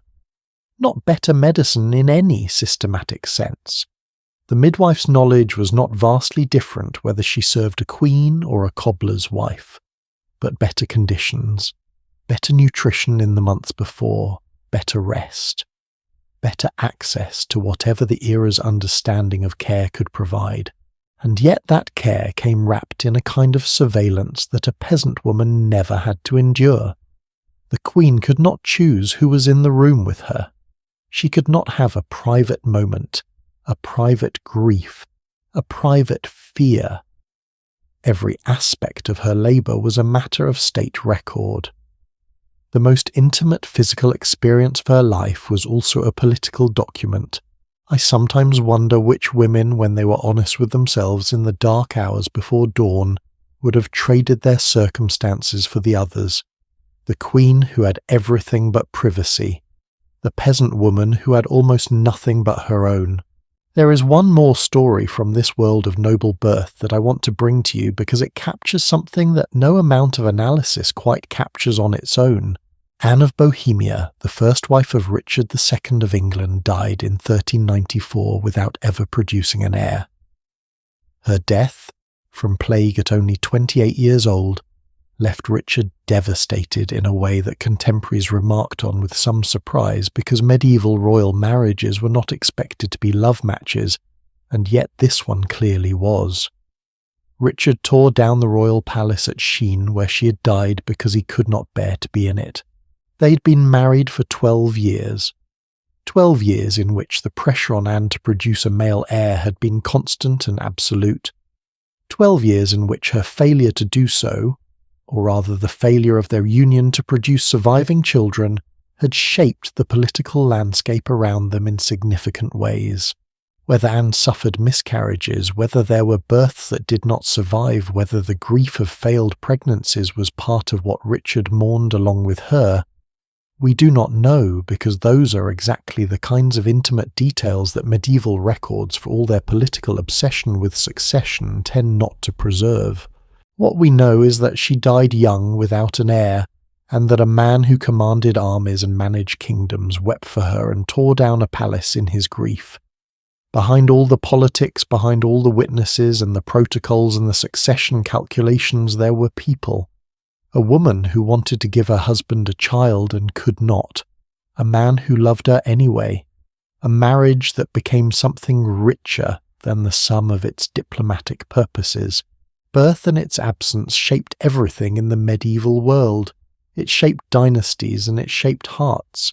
And sometimes those two things cannot be separated at all. We've spent this part of our journey in the upper reaches of medieval society, in throne rooms and royal chambers, in the politics of succession and the human cost of being born into power. And I hope it has given you a sense of just how much rode on the simple biological fact of whether a particular woman successfully delivered a particular child on a particular day. But there is another dimension to medieval birth that we have circled around without yet fully entering. Because for all the midwives we have met, for all the women we have followed into their labour rooms, we have not yet properly reckoned with what happened when everything went wrong. Not wrong in the political sense, wrong in the most immediate physical, irreversible sense. Childbirth emergencies in the medieval world were not rare. They were part of the landscape.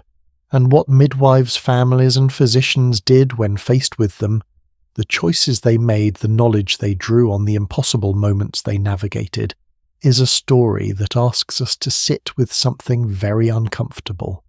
It is also, I think, one of the most important parts of this entire story, and it begins right now. Some stories from history ask you to sit with discomfort. This is one of them.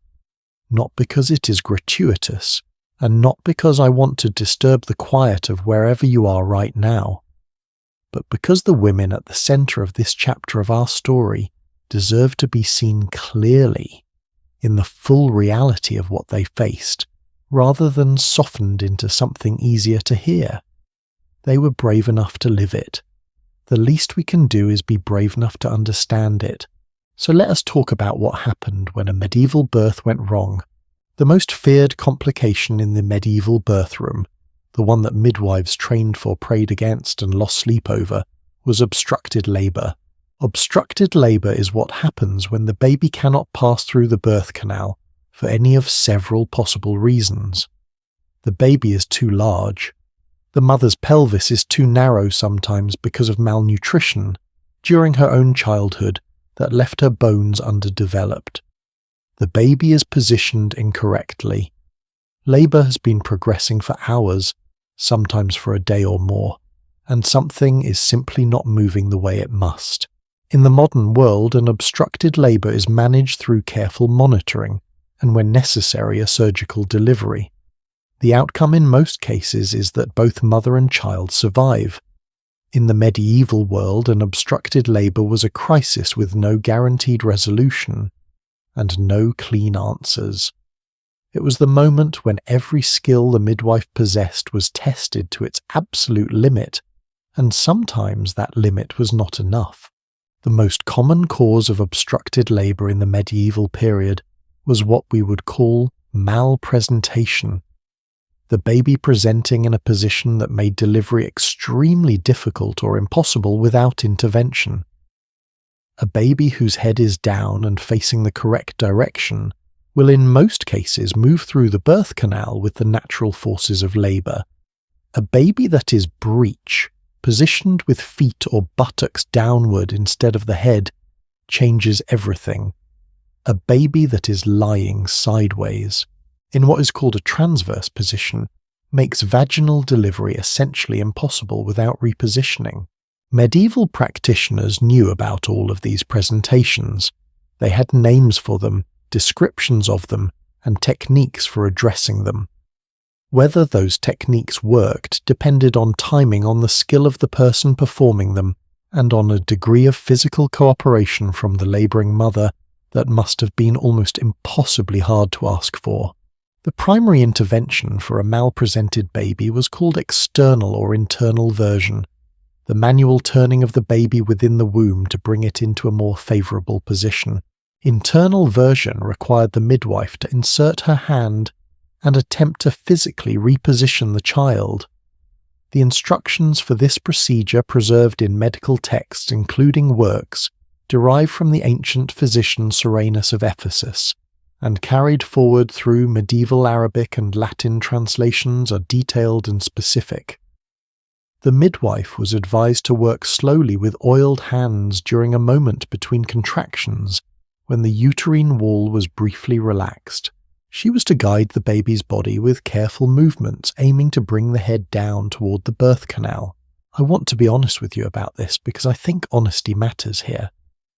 This procedure, performed without any pain relief, in the conditions of a medieval birth room with the tools available, was agonizing for the mother. Even with skill and care, it carried real risks. To the baby, to the mother, to the integrity of the womb itself. Medieval practitioners who wrote about it acknowledged those risks. They described it as a last resort, something to be attempted only when the alternative was certain loss. And yet it saved lives. Documented cases from medieval medical texts describe successful versions followed by successful deliveries. The procedure worked when it worked because the underlying anatomy was real, and the technique, though rough by modern standards, was mechanically sound. A baby that has been repositioned can sometimes be born. A baby that has not been repositioned in a transverse lie cannot. The instruments. I have been deliberate in not bringing these up until now because they represent the darkest chapter in the history of obstetric emergencies, and they deserve their own careful moment.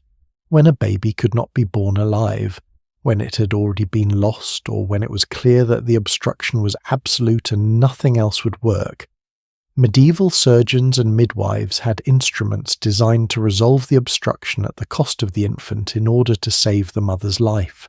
These instruments, hooks and perforating tools of various designs described in surgical manuals from the 13th century onward, in both the Arabic medical tradition and the Latin European tradition, represent a piece of medical history that is genuinely difficult to sit with.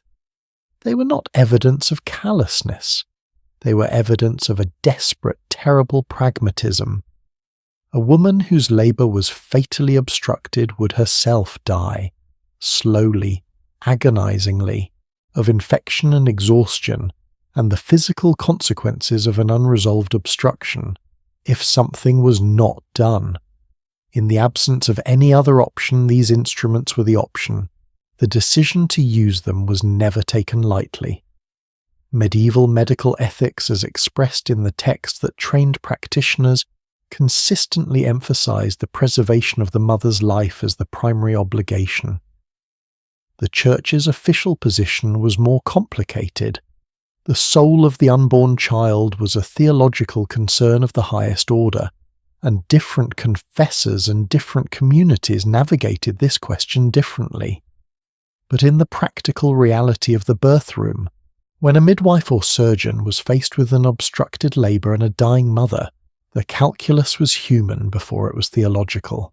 What I find most striking reading the accounts that survive is how matter-of-fact the language is.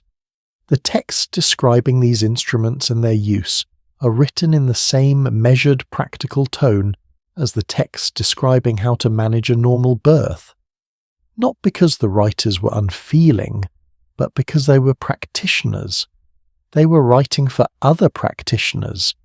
They were trying to convey as clearly as possible what to do in the worst situation you could encounter, so that the person reading it would be prepared and would act rather than freeze. That is its own form of courage, writing down the unbearable so that someone else might not be destroyed by it. Let me tell you about a woman whose name we do not know. She appears in a legal record from 14th century England, a coroner's inquest, which is one of the rare types of document that sometimes recorded maternal deaths in enough detail to reconstruct what happened. She was, by the record's description, a woman of the town married in her second or third pregnancy. Her labour became obstructed at some point in the process. The local midwife attended. A surgeon was eventually summoned. The record does not tell us everything. It does not tell us how long the labour lasted, or exactly what was tried before the surgeon arrived, or what the surgeon did when he got there. What it tells us is the outcome: the woman died, and the child did not survive either. The cause of death recorded is simply the Latin phrase meaning difficulty of childbirth. 3 words, 2 lives, and a coroner writing them down in a register that would sit in an archive for 700 years. What I want you to understand about this nameless woman, and about the thousands like her whose deaths are compressed into similarly brief records across the medieval centuries, is that she was not a statistic at the time of her dying.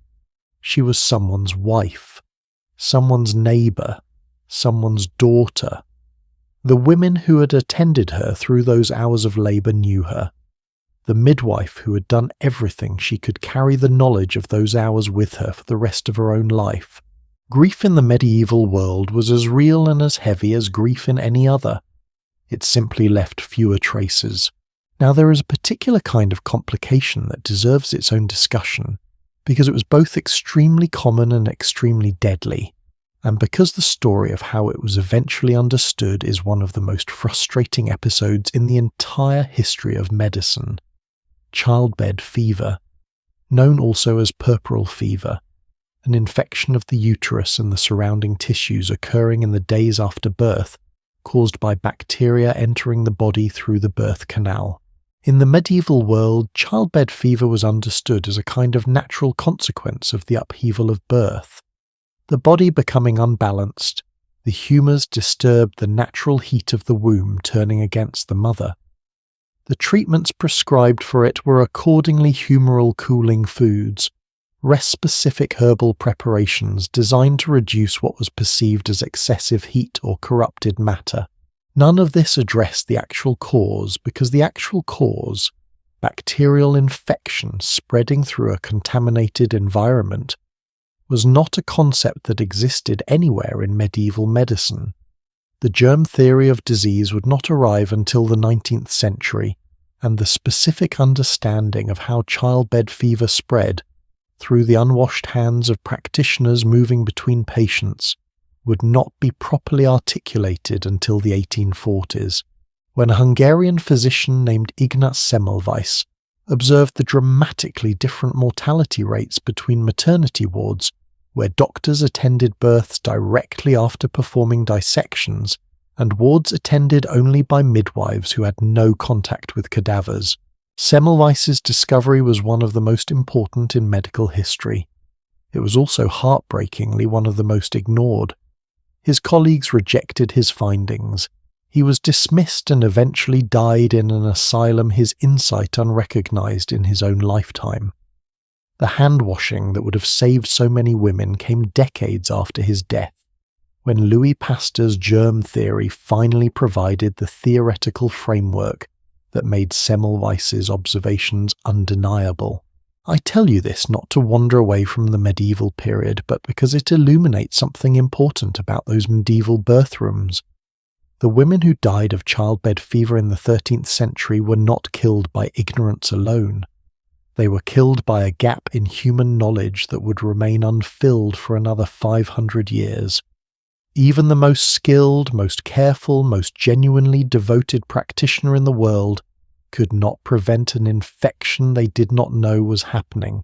Does that make you think differently about the mortality rates we have mentioned throughout this story? Because it makes me think about them differently every time I return to this material. The deaths were not inevitable in the sense that they could not have been prevented. They were preventable, but only with knowledge that did not yet exist. That is a different kind of tragedy from simple neglect or indifference. It is the tragedy of doing everything right within the limits of what you know, and those limits being the thing that kills.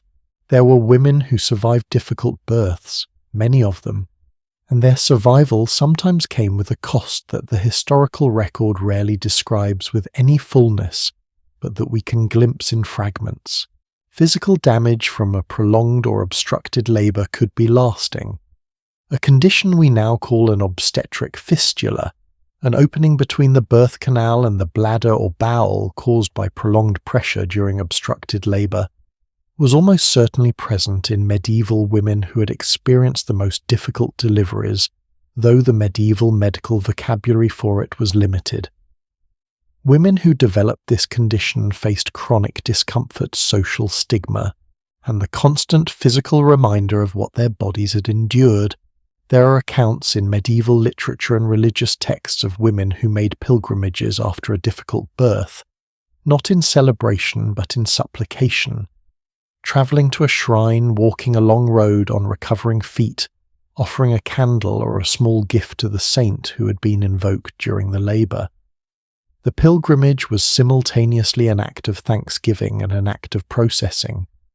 Something had happened to them that was too large to simply return home from. They needed to walk it, to mark it, to make it mean something larger than itself. I find those pilgrimages deeply human. The impulse to move through space when the body has been through something overwhelming, to mark the experience physically, ceremonially, is not unique to the medieval world. But the medieval form of it, the specific language of gratitude and obligation to sacred figures, is its own and theirs, and it is worth honouring. There is one final dimension to medieval birth emergencies that I want to bring into the room before we move forward. The question of who was actually allowed to intervene when things went wrong, and the tension that question created. We established in part 1 that the birth room was women's space. Men were excluded by custom convention and genuine social pressure. The midwife was the authority within those walls, but when a birth became a surgical emergency, when the situation exceeded what the midwife's hands and herbs could manage, a surgeon was sometimes summoned. And surgeons were in the medieval world almost always men.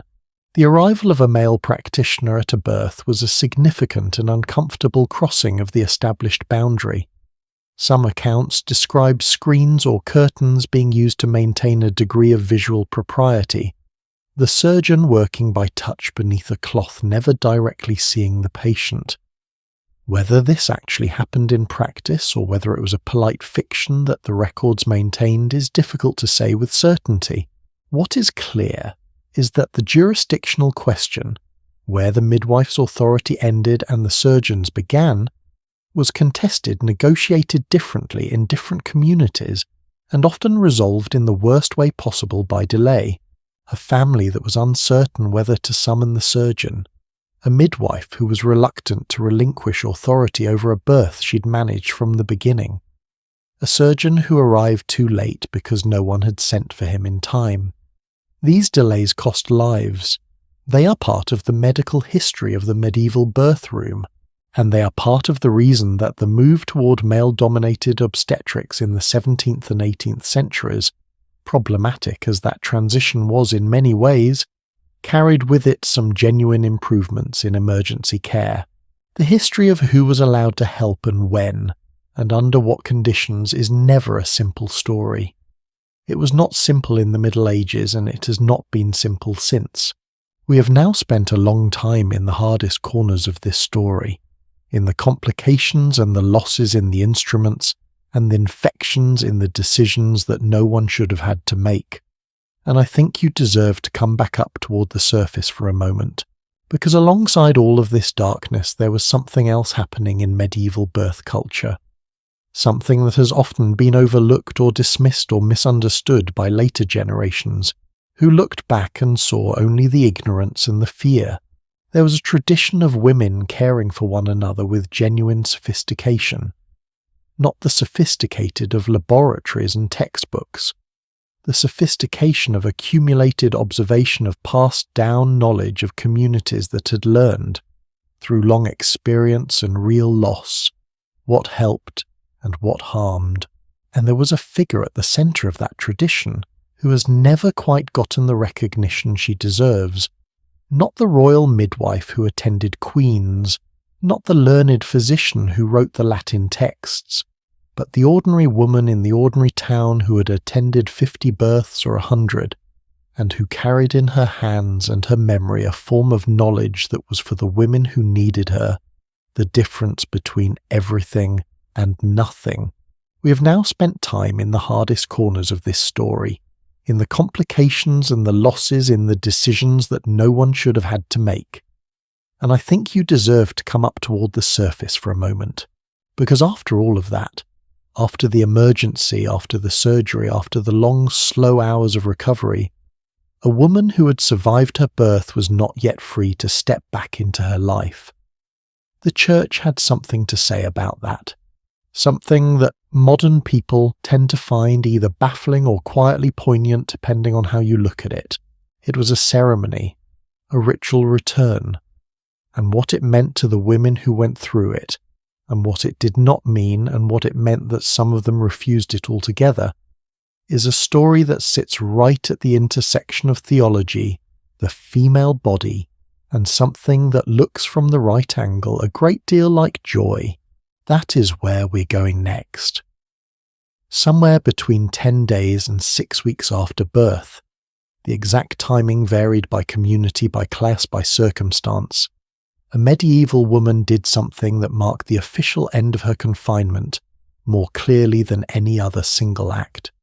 She got dressed, not in her everyday clothes, in her best clothes, the finest thing she owned or could borrow. She covered her head with a veil. She took a candle in her hand, and she walked often accompanied by the women who'd been with her through the birth to the door of her parish church. She did not go in. Not yet. She knelt at the threshold, at that same liminal church door where the baptism had begun, and she waited for the priest to come to her. He would meet her there outside the sacred space she was not yet permitted to enter. He would recite specific psalms over her. He would lead her finally through the door and up to the altar rail where she would make her offering, a candle, a small payment, sometimes a length of cloth, and receive a formal blessing. Then and only then was she back in the world, back in the community, back in her full social self. This ceremony was called churching, and it is one of the most debated, most misunderstood, most layered rituals in the entire history of women's lives in medieval Europe. Let me start with the question that people almost always ask first, because it is the obvious one, and because the answer is more complicated than it seems. Was churching about punishing women for being impure? The short answer is it depends enormously on who you ask, when you ask them, and where in Europe you're standing. The theological roots of churching reach back to the book of Leviticus in the Hebrew Bible, which prescribed a period of ritual separation for women after childbirth, 40 days after the birth of a son, 80 days after the birth of a daughter. At the end of that period, the woman was to bring offerings to the priest and be declared clean. Medieval Christian practice absorbed this structure, adjusting the timing and Christianizing the framework, but the underlying logic of a ritual reintegration after a period of separation was carried directly forward from that ancient text. Now here is the tension at the centre of churching, and it is a tension that medieval people themselves debated, that church reformers argued about, and that historians have been passing ever since. On one side, the view that churching was fundamentally about purification, that childbirth rendered a woman ritually impure, contaminated in some spiritual sense by the physical processes involved, and that she needed to be formally cleansed before she could return to the sacramental life of the church. This reading carried real consequences. In some communities, a woman who had not yet been churched was discouraged from attending Mass, from receiving communion, from certain social activities, from entering certain spaces. She was in a meaningful sense suspended between her domestic world and the full communal world until the ceremony was completed. On the other side, the view that churching was fundamentally about thanksgiving, that the ceremony was not a purification but a celebration, a formal expression of gratitude to God for surviving the ordeal of birth, for the gift of new life for coming through, that the 40-day period was not isolation as punishment but recovery as protection, a church-sanctioned space of rest and withdrawal from public demands that gave a new mother time to heal. The evidence supports both readings depending on when and where you look. In some medieval English sermon literature, churching is described in language of thanksgiving and joy. The Psalms prescribe for the ceremony, particularly Psalm 128, with its imagery of the fruitful wife and the table surrounded by children, are celebratory in tone. The candle the woman carried was a symbol of light returned of her re-emergence into public life. In other sources, particularly in the restrictions placed on unchurched women in some continental European communities, the language of impurity is harder to avoid. Records from parts of France and Germany describe specific prohibitions on what an unchurched woman could do. She should not handle food that others would eat, should not cross certain thresholds, should not participate in communal activities. The logic behind these restrictions was not always made explicit, but the effect was unmistakably one of social marginalization until the ceremony was performed. So which was it? Thanksgiving or purification? Welcome back, or finally clean? My honest reading after spending time with the sources is that it was both at once, and that the tension between those two meanings was never fully resolved in the medieval period any more than it has been resolved in the centuries since. The ceremony held both impulses together without asking them to agree. What did churching actually feel like for the woman at its centre? This is the question that the theological debate tends to crowd out, and I think it is the most important one. We have a remarkable source for this, at least from one woman's perspective. Marjorie Kempe, who appeared in our second part of this story as an example of postpartum mental anguish, wrote about the experience of churching in her autobiography, that extraordinary early 15th century document that gives us one of the most direct windows into a medieval woman's inner life that we possess. Marjorie describes her churching ceremonies with a quality of intense emotional release. For her, the ritual carried enormous weight. The ceremony represented not just a formal return to the church, but a personal reckoning with everything she had been through.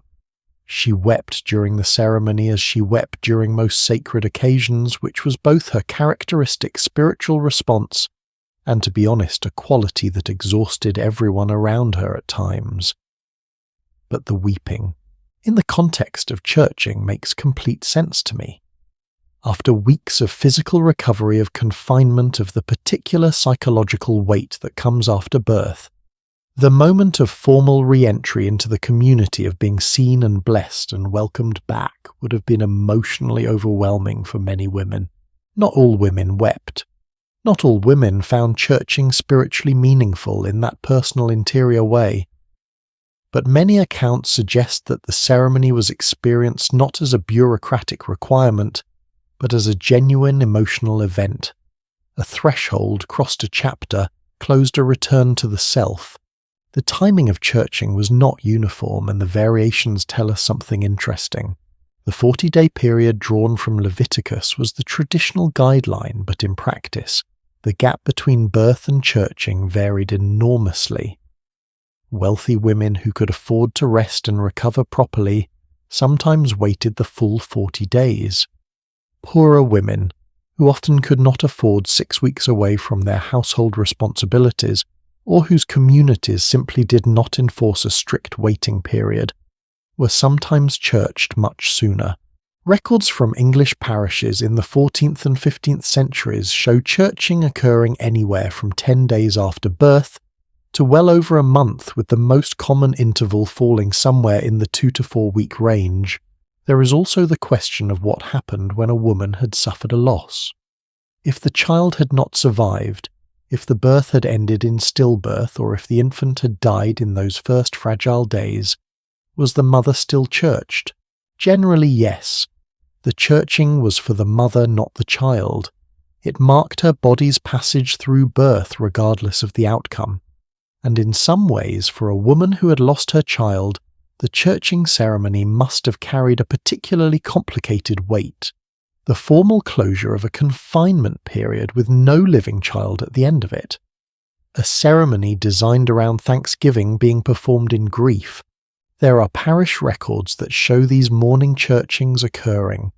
Brief, presumably quiet, without the celebration and the gathering of women that would normally follow a successful birth. The priest performed the ceremony. The woman received her blessing. The record was made.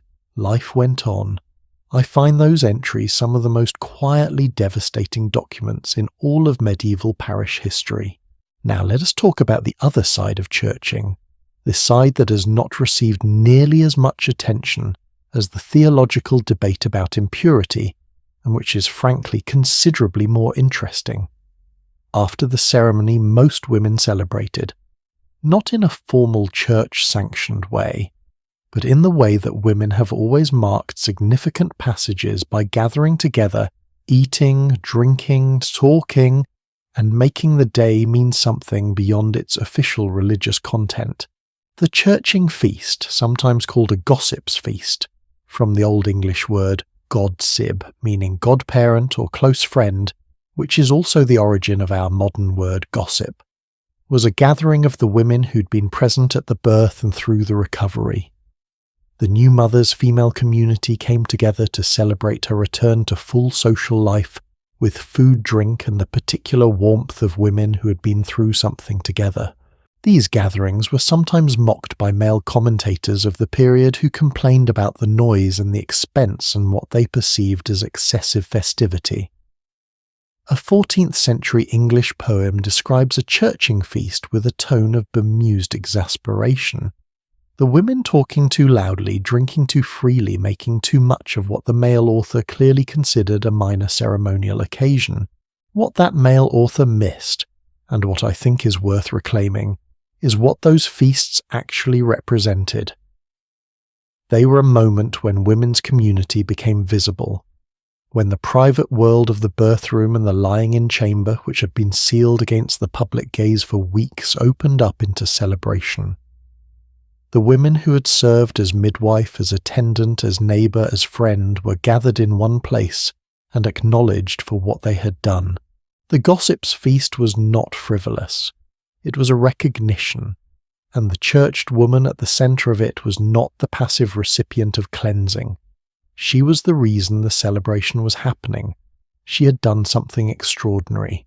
She had survived, and her community was gathered around her to say so. Class shaped churching just as it shaped every other aspect of birth in the medieval world, and the differences were striking. A queen who was churched after the birth of an heir was churched with extraordinary ceremony. The church would be specially prepared. The ceremony would be attended by members of the court. The offerings made by the queen would be elaborate. Expensive candles, significant sums of money, sometimes gifts of cloth or plate to the church itself. The churching of a queen was a public event that signalled the resumption of normal court life, the return of the queen to her full public role, the official certification that the birth was over and the heir was established. We have detailed accounts of royal churchings from English court records. The churching of Catherine of Valois, the French princess who became the wife of Henry V of England, after the birth of her son, the future Henry VI, in 1421, was conducted with the full formality due a queen whose son was heir to 2 thrones. The ceremony was witnessed, recorded, and the gifts made were catalogued. At the other end of the social scale, a peasant woman might be churched in a nearly empty church with a candle she had saved for and a brief exchange with the parish priest, followed by whatever modest gathering her neighbours could put together. The ceremony was the same, the meaning was the same, the resources surrounding it were as different as the 2 women's entire lives. There is a wrinkle in the history of churching that I find genuinely fascinating, and it speaks to something important about how women navigated religious requirements that they did not always agree with. Some women resisted churching, not in large numbers and not openly in most cases. Open resistance to church requirements carried real social and sometimes legal consequences in the medieval world. But there are records of women who delayed their churching significantly beyond the conventional period and records of ecclesiastical authorities reminding priests to ensure that women in their parishes were being properly churched in a timely manner, which implies rather obviously that some were not. What were these women resisting? It is hard to know with certainty because they did not in most cases leave written explanations of their reasoning. But historians who have studied the phenomenon have suggested several possibilities. Some women may have found the implication of impurity genuinely offensive, a rejection of the suggestion that their bodies, having done the most natural and necessary thing a body could do, required formal cleansing. Some may have been too ill or too exhausted to make the journey to the church. Some may have lost their child and found the Thanksgiving ceremony under those circumstances unbearable. And some, and this is the reading I find most interesting, may have simply been not quite ready to give up the particular shelter of the confinement period. The lying-in chamber, for all its discomforts, was a space where the ordinary demands of a medieval woman's life were suspended, where she was cared for rather than caring for others, where her only obligation was to recover. Returning to the church meant returning to the world with all its requirements and expectations. Not every woman was in a hurry. I want to offer you a thought that has been sitting with me throughout this entire part of the story, and that I think is worth saying plainly. The modern instinct when we look at churching is often to see it primarily as an instrument of control, as the church imposing shame on women's bodies using the language of impurity to keep women in their place, defining the female body as something that required male religious authority to render acceptable again. That reading is not wrong. The power dynamics embedded in the ceremony are real, and the historical context of women's subordination within the medieval church is undeniable. But I think if we stop there, we miss something. We miss the women who found genuine comfort in the ceremony, who experienced the blessing as a real blessing, who welcomed the 40 days of rest as something their lives almost never otherwise gave them, who stood at that altar rail with their candle and felt something they could only describe as gratitude. We miss the gossip's feast afterward and what it meant to the community of women who gathered there. We miss the churching records for women who had lost children, those quiet, brief ceremonies that the parish priest performed for grieving mothers because the church's framework, whatever its limitations, still showed up for them. History is almost never as simple as control versus freedom, oppression versus liberation. The lives of medieval women were lived inside structures that limited them in real and serious ways, and also inside those same structures they built. Community found meaning, marked their passages, and carried one another through. Churching was both things. That is what makes it worth understanding. We have now followed a medieval woman through nearly her entire journey, through the sealed birth room and the hours of labour, through the first fragile days of her newborn's life, through baptism and feast, and the politics of succession, through the darkest emergencies and the quiet recovery, and now to the ceremony that formally returned her to the world.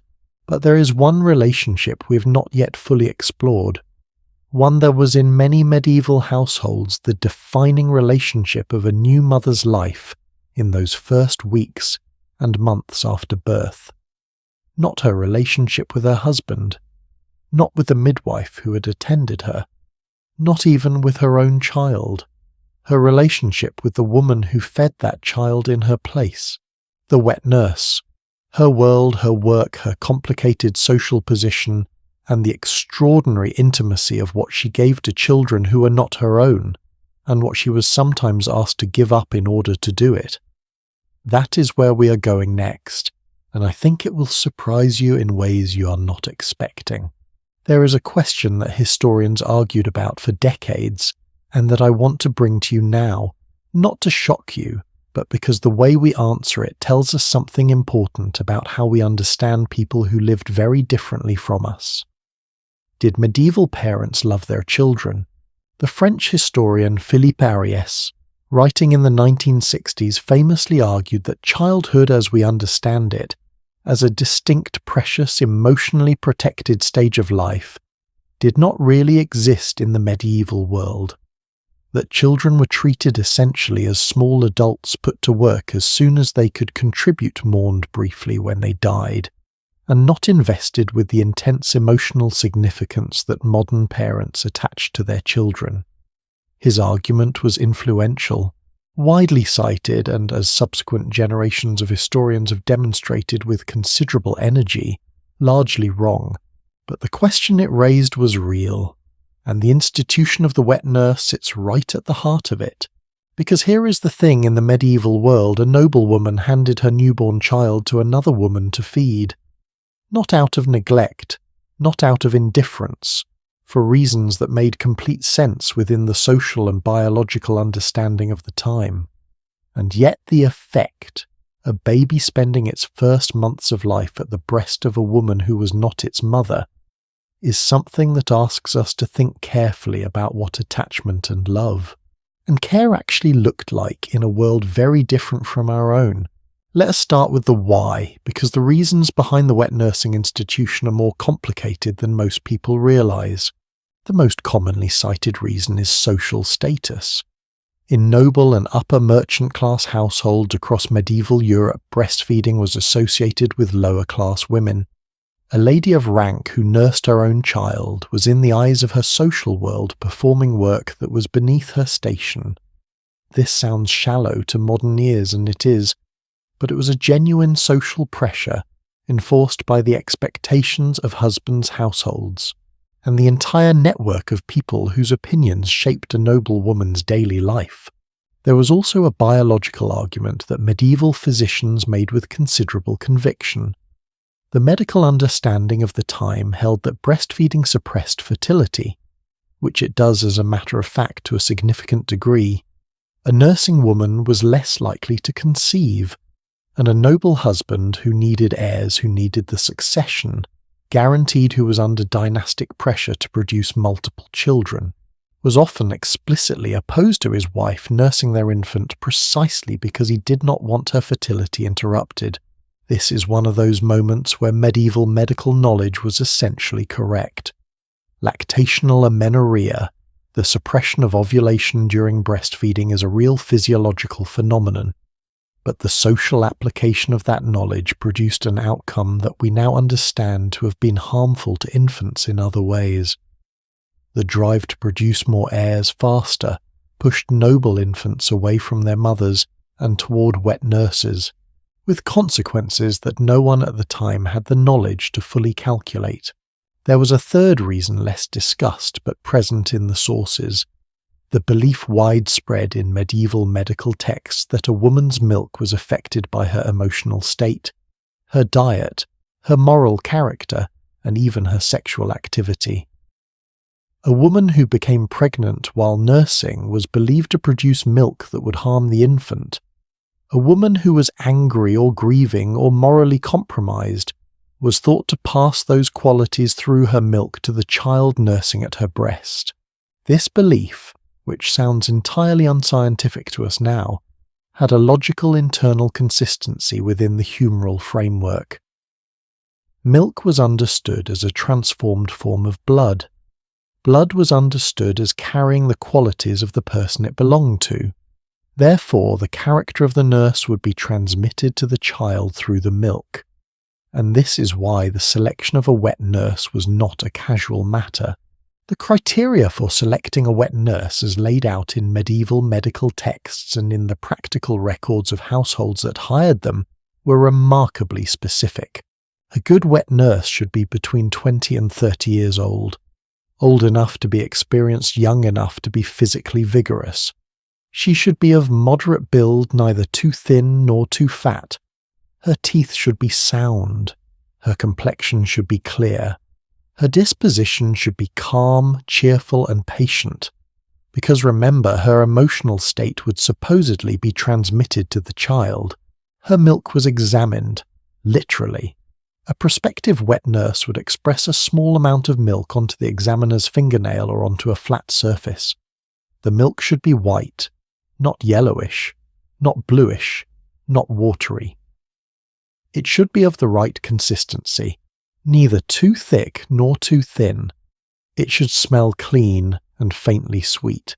Medical texts going back to the ancient physician Soranus of Ephesus, whose work was still being consulted in medieval households through Latin translations, describe these tests in detail, and they were taken seriously by families who could afford to be selective. The wet nurse's diet was regulated after she was hired. She was expected to eat foods that promoted good milk production, certain grains, specific vegetables, broths made from particular meats. She was to avoid strongly spiced foods which were believed to make the milk too sharp. She was to avoid excessive salt. She was in many noble households eating better than she had ever eaten in her life, because the quality of her milk was now a household concern of some importance. She was also expected to abstain from sexual intercourse while nursing, because pregnancy while nursing was believed to ruin the milk, and because her physical and moral state were understood to directly affect the child. In some households, this requirement was written into the contract. And yes, there were contracts. This is the part that I find most fascinating from a historical research perspective. Actual wet nurse contracts have survived in the archives of medieval Italy, France and England. Notarized documents written out by a scribe signed by parties on both sides, specifying the terms under which one woman would feed another woman's child. These contracts from 13th and 14th century Florence and other Italian cities specify the duration of service, typically 1 to 2 years, the length of time a medieval child was expected to nurse. They specify the payment, which varied widely by the status of the family employing the nurse and the perceived quality of the nurse herself, but which in Florentine records from the 14th century might range from roughly the equivalent of a few months' wages for an unskilled labourer, up to considerably more for a well-regarded nurse employed by a prominent family. They specify that the nurse must not take on another nursling during the contracted period. She could not spread her milk across multiple infants. They specify the conditions under which the contract could be terminated: if the nurse became pregnant, if she fell seriously ill, if the child died. They sometimes specify what the nurse is to be fed and housed, particularly if she was to live in the employer's household, rather than receiving the child at her own home. Reading these contracts, I am struck by how businesslike they are. A negotiation between parties with competing interests. The family wants the best possible care for their infant. The nurse wants fair compensation and reasonable conditions. The scribe writes it all down in proper legal Latin and everybody signs. And somewhere in the background of that transaction, there is a baby that nobody mentions, directly the wet nurse's own child. Because here is the shadow that falls across the entire institution of wet nursing, and it is a shadow that the medieval sources are sometimes oddly quiet about, which tells its own kind of story. A woman who was producing milk had recently given birth. She had a baby of her own. In order to serve as a wet nurse for a wealthy family's infant, she had to have milk available for that infant, which means in most cases her own child was either weaned early, pushed off the breast at an age when the breast was still the safest, most nutritious food available to it, or fed some other way, or sent to a different wet nurse lower down the social scale, or simply left to the care of others while the mother worked. The mortality implications of this are stark. We know from the historical record that wet-nursed infants from wealthy families generally had better survival rates than infants of the poor. We also know that the infants of the women who served as wet nurses had higher mortality rates than average. The transfer of nutritional and immunological protection from one child to another, from the poor child to the rich child, happened through the body of the woman in the middle, who was doing the work that made it possible. Some medieval writers noticed this and found it troubling. The 13th century Franciscan friar Bartholomeus Anglicus, whose encyclopedic work on natural history was one of the most widely read texts of the high medieval period, wrote with evident sympathy about the love that mothers bear their children and described wet nursing in terms that acknowledged the sacrifice involved, though he stopped well short of condemning the institution that made his patrons' lives comfortable. Other writers were more direct. A handful of moralists and physicians recommended that mothers nurse their own children when health permitted, on the grounds that the maternal bond formed through nursing was important, and that the child did best with its own mother's milk. Whether these recommendations were followed depended entirely on whether the woman in question had the social freedom to follow them, which in many noble households she did not. Let me tell you a story that I think captures the full human complexity of the wet nursing relationship. In the year 1452, a child was born in the small Tuscan town of Vinci, in the hills above Florence. He was the illegitimate son of a local notary and a young woman named Caterina. Because of his illegitimate status, he was not raised in his father's household initially, but in the care of his mother, and then in the household of his paternal grandfather, and in those first months of life he was nursed by Caterina herself. The child's name was Leonardo. Leonardo da Vinci, who would go on to paint the Mona Lisa and the Last Supper, and produce some of the most extraordinary notebooks in the history of human thought, was nursed by his own mother, a peasant woman who had just given birth to him outside of marriage. And he knew this. He remembered her, or remembered knowing her in some form that left traces in his writing. Decades later, in his notebooks, Leonardo recorded a dream about a bird, a kite the large raptor, that came to him in his cradle and touched his lips with its tail. Sigmund Freud would later write an entire analysis of this dream, though Freud's reading is now considered unreliable for various reasons. But the image itself, the mouth, the early feeding, the sense of something received in the very first period of life, has led scholars to suggest that Leonardo's memory of being nursed by Caterina shaped his understanding of that early bond in ways that persisted throughout his life. Whether the wet nursing relationship formed similar lasting bonds in other cases is something the historical record only lets us glimpse. But there are other examples. Letters between adults and the women who had nursed them as infants, references in wills to bequests made to former wet nurses, accounts of noblemen returning to visit the women who had fed them as babies. The bond formed at the breast was real, and it was remembered. Now the other half of this part of our story, swaddling. If the wet nurse was the relationship that fed the medieval infant, swaddling was the practice that shaped it, quite literally. Swaddling meant wrapping a newborn tightly in long bands of linen, binding the arms against the body and the legs straight, leaving only the face exposed. The wrapping was firm. The result was an infant who could not move its limbs at all, and who would be unwrapped only for cleaning and rewrapping several times a day. The reasons medieval people gave for swaddling are illuminating. First, they believed that an infant's limbs were soft and malleable, and that without support the arms and legs might grow crooked.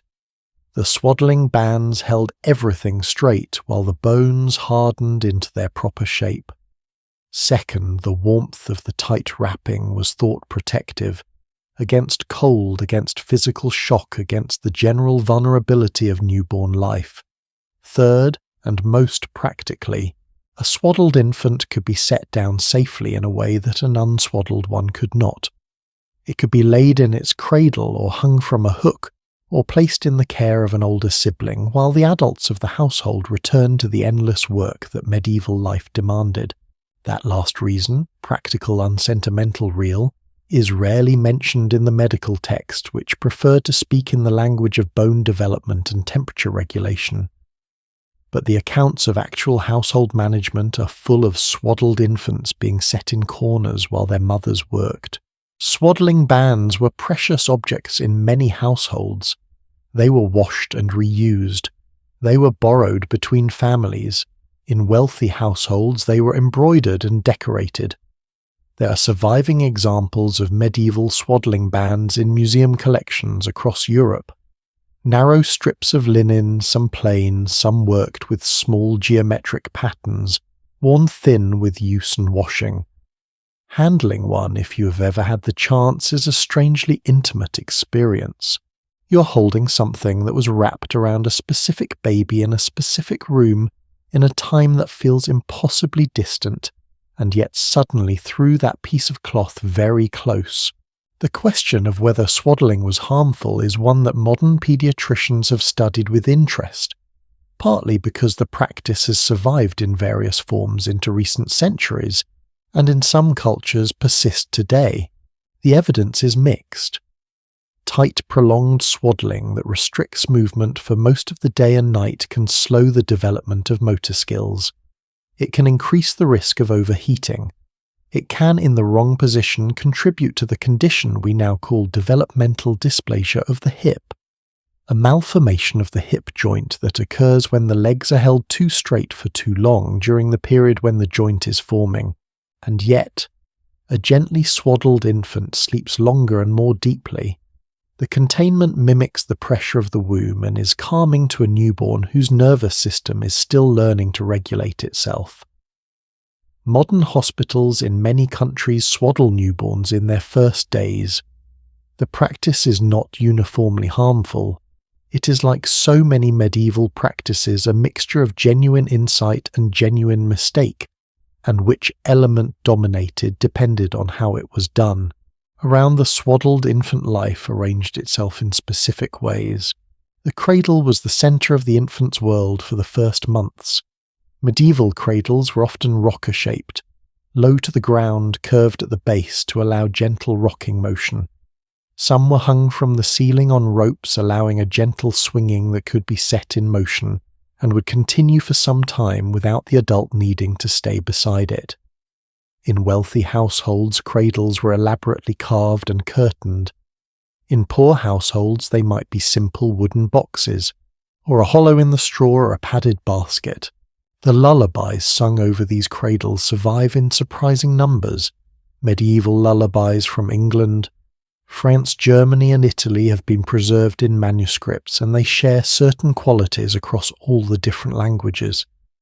Many of them are tinged with melancholy, not because medieval parents were sad about their children, but because the lullaby is by nature an honest form. You're singing to a small creature that cannot understand your words, so you say what is actually in your heart. And what was in the hearts of medieval parents singing over their cradles was a mixture of love and fear and the specific tenderness of holding something precious that you know the world might take from you. One English lullaby from the 13th century speaks directly to the infant about the hardship of human life, the cold, the hunger, the uncertainty that awaits. It is not cheerful by modern standards, but it is not unkind. It is honest, and there is a kind of love in that honesty, in not pretending that the world your child is about to enter is safer than it is while still choosing to welcome them into it. The question I opened with, did medieval parents love their children? I think you already know my answer by now. Of course they did. Not in the identical way we perform love today with the particular language and practices of modern parenting culture. Not with the same markers that we associate with devoted parenthood, but in the ways that were available to them within the world they inhabited. In the swaddling bands carefully washed and rewrapped, in the contracts that specified the very best milk for their child, in the lullabies that said the hard true things while the baby slept, in the wild grief of parents who lost children which appears again and again in the records whenever anyone thought to write it down. Philippe Ariès was looking at the surface and mistaking the form for the feeling. The feeling was there. It has always been there. What shifts across time and culture is not whether parents love their children. It is what love looks like when it has to be practical, when it has to be shared with survival, when it has to fit inside a life that leaves very little room for pure sentiment. We have spent this part of our journey in the intimate domestic world of medieval infancy, in the wet nurse's arms, in the swaddling bands, in the cradle and the lullaby. And it has been, I think, one of the gentler parts of this story. But gentleness will not last much longer, because there is one more figure in the story of medieval childbirth who has been waiting in the wings of this entire narrative, someone whose role we have glimpsed repeatedly but never examined directly, someone whose relationship with birth and with the women who experienced it was shaped by something that had nothing to do with medicine or theology or love. It was shaped by power, the male physician, the university-trained doctor who could not enter the birth room and who spent several centuries trying to find a way in anyway.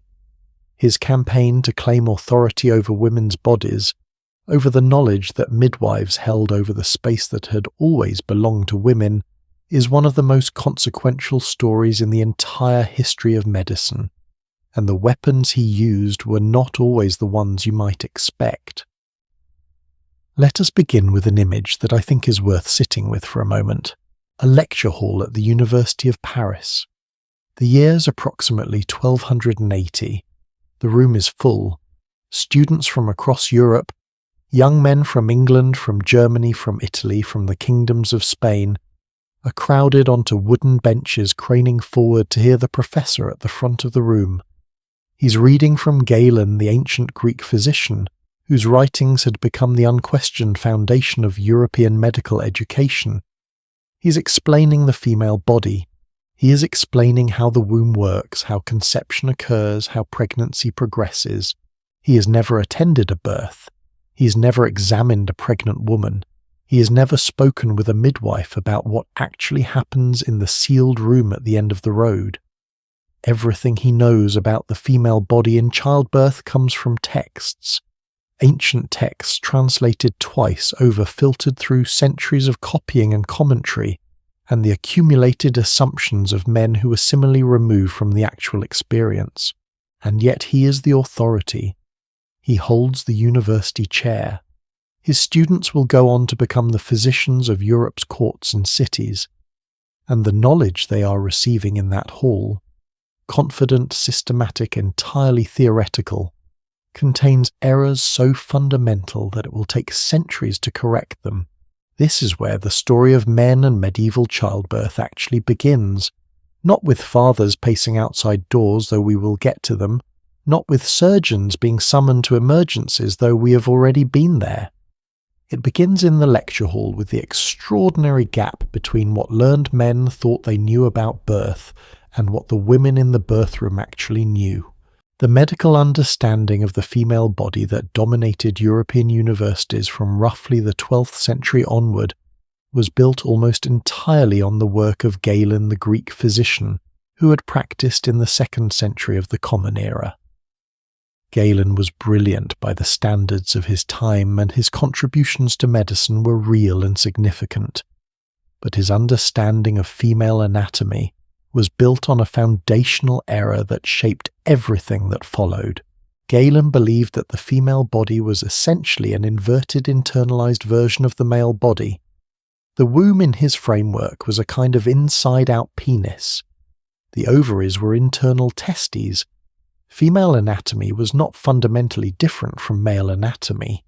It was simply colder, and therefore less developed, turned inward rather than outward, by the insufficient heat that Galen believed characterized the female constitution. This theory, sometimes called the one-sex model by modern historians of medicine, had profound implications for how medieval physicians understood conception and birth. It meant that a woman's role in conception was understood as roughly parallel to a man's. Both sexes contributed a kind of seed. Both seeds needed to combine for conception to occur. Female pleasure, therefore, was considered medically relevant to conception in a way that later medical traditions would entirely abandon. If the woman did not experience sufficient pleasure, the theory went she would not produce her seed, and conception would not result. This was wrong, but it was a kind of wrong that at least acknowledged female experience as medically significant, What Galen got wrong about birth specifically was the mechanism by which labour began. He believed the fetus, when it had grown large enough, essentially pushed its way out, that the baby's own effort was the primary force of delivery. The role of uterine contractions, the rhythmic muscular activity of the uterus itself, was not well understood. The idea that labour was primarily driven by the mother's body rather than the baby's effort would not be properly articulated until the early modern period. None of this sounds immediately dangerous until you consider the practical implications. A physician who believed that labour was driven by the baby pushing outward would approach an obstructed labour with different instincts than one who understood uterine contractions. The theoretical framework shaped the clinical response, and when the theoretical framework was wrong, the clinical response could be harmful in ways that no one at the time had the tools to recognise. Now here is the part of this story that I find genuinely remarkable, and genuinely enraging if I am honest. The physicians who wrote these confident texts about female bodies and childbirth were working with a significant handicap that they rarely acknowledged. Most of them had never seen a birth. The social convention that barred men from the birth room, the convention we established in Part 1, which was real and broadly enforced, meant that the male physicians who held university chairs and wrote the medical textbooks of medieval Europe had no direct observational access to the thing they were writing about. They knew birth from texts, from other men's texts, from ancient texts translated through Arabic into Latin, passing through multiple linguistic and cultural filters before arriving in a Paris lecture hall. The midwives who actually attended births had observational access that no male physician of the period possessed. They had seen hundreds of labours. They knew from direct experience what a normal contraction felt like under a hand pressed against an abdomen. They knew the difference between a labour that was progressing and one that was stalling. They knew in their hands and their eyes and their accumulated memory things that simply were not in the books. And the books did not include them, because the women who held that knowledge did not write the books. They were not permitted into the universities. They were not part of the system of formal knowledge production that generated the texts that trained the physicians that ran the hospitals. The knowledge existed. It just existed in a form that the official structures of medieval medicine were not designed to receive. There is a case from the year 1322 that I want to tell you about because it captures this entire tension in a single courtroom drama. Her name was Jacoba Felicie. She was a woman practicing medicine in Paris, treating patients, examining them, prescribing remedies, following up on their progress. Without a university license, which in 14th century Paris meant without the authorization of the Faculty of Medicine of the University of Paris, which was an all-male institution with a strong interest in controlling who was permitted to practice medicine within the city. Jacoba was brought before the court and prosecuted for practicing medicine illegally. The case against her was straightforward. She had no degree, no university license, and the Faculty of Medicine argued that unlicensed practice was dangerous to patients and a violation of the established order. The defense Jacoba made, recorded in the court documents that have survived and been studied by historians of medieval medicine, is one of the most remarkable pieces of historical testimony I've encountered. She did not deny practicing medicine. She argued that what she practiced was not only legitimate but necessary. Her witnesses, multiple witnesses, men and women who had been her patients, testified that she had treated them effectively when licensed male physicians had failed to help them. One witness specifically stated that he had been seen by several official physicians, none of whom had cured him, and that Jacoba had treated him and he had recovered. She also made an argument that cut directly to the heart of the gender dynamics at play. She argued that it was more appropriate for a woman to examine and treat female patients than for a man to do so, that a sick woman would speak more freely about her symptoms to another woman, would allow examination more readily, and that there were conditions of the female body that were better served by a female practitioner. This argument, made in Paris in 1322, is essentially the same argument that advocates for female physicians and midwives would make repeatedly over the following several centuries. It is a good argument. It is grounded in the genuine reality of how social norms shaped medical access. Jacoba lost the case.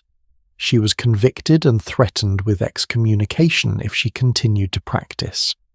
The Faculty of Medicine's monopoly was upheld, but here is what I want you to notice. She had patients who came to court on her behalf.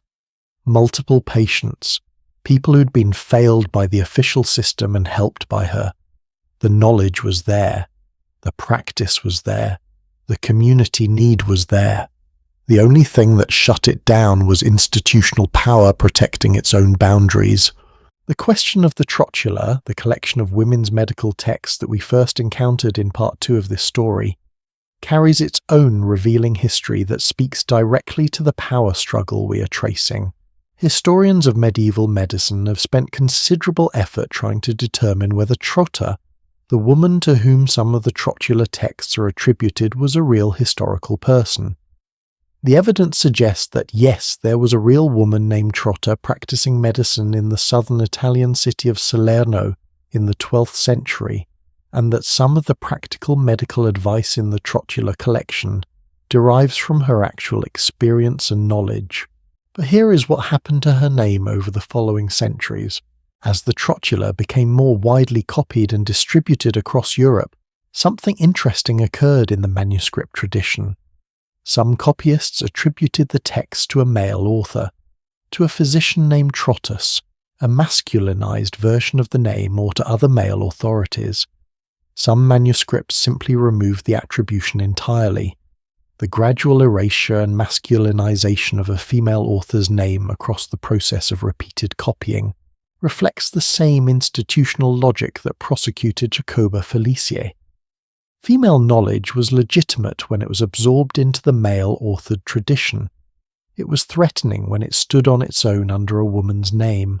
Monica Green, the historian who has done the most important modern scholarship on the Trotula, has traced this transformation in careful detail across dozens of surviving manuscripts.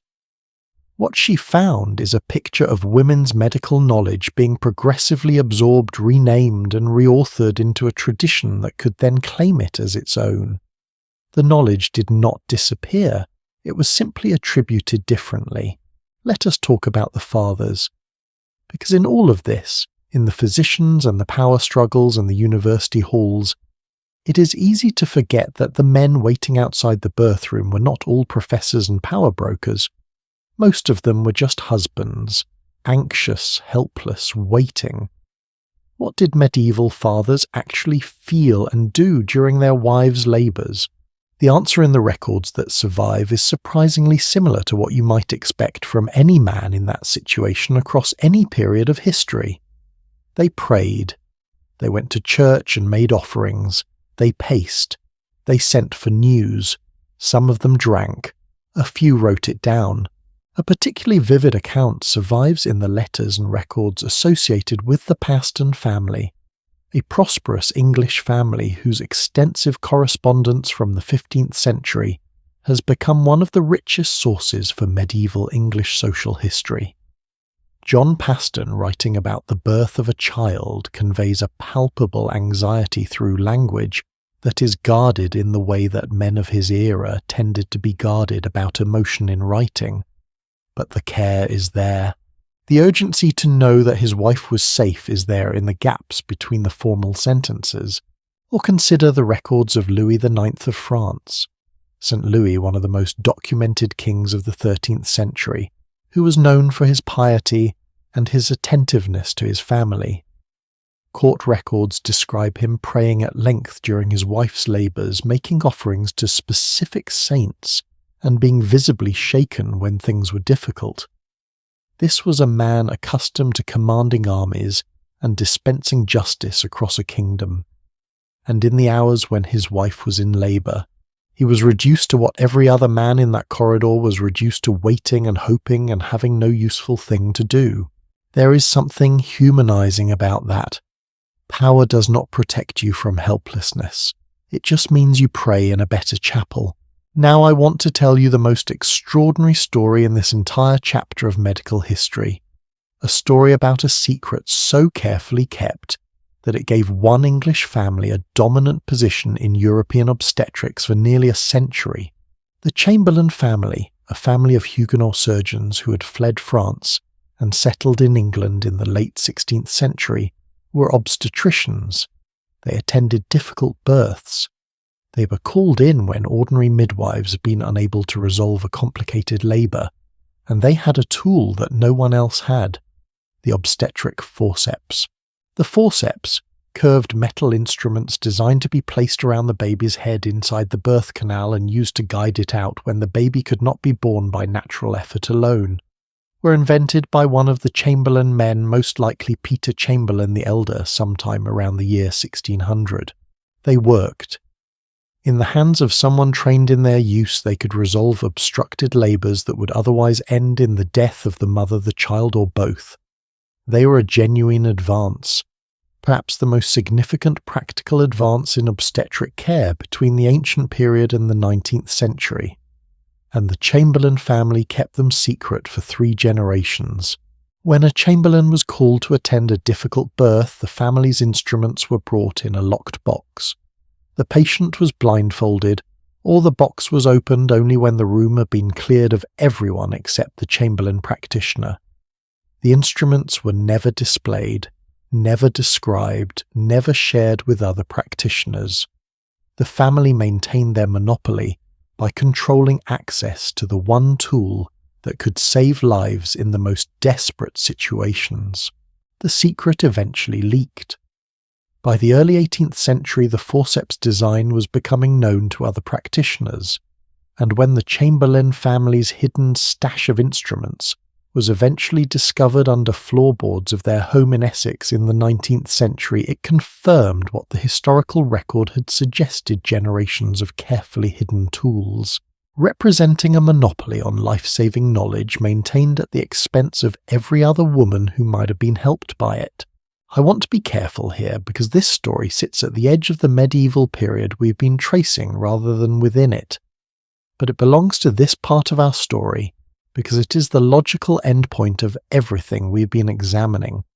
The institutionalized exclusion of female practitioners, the male physician's claim to superior knowledge, the treatment of medical expertise as private property, to be controlled and sold rather than shared.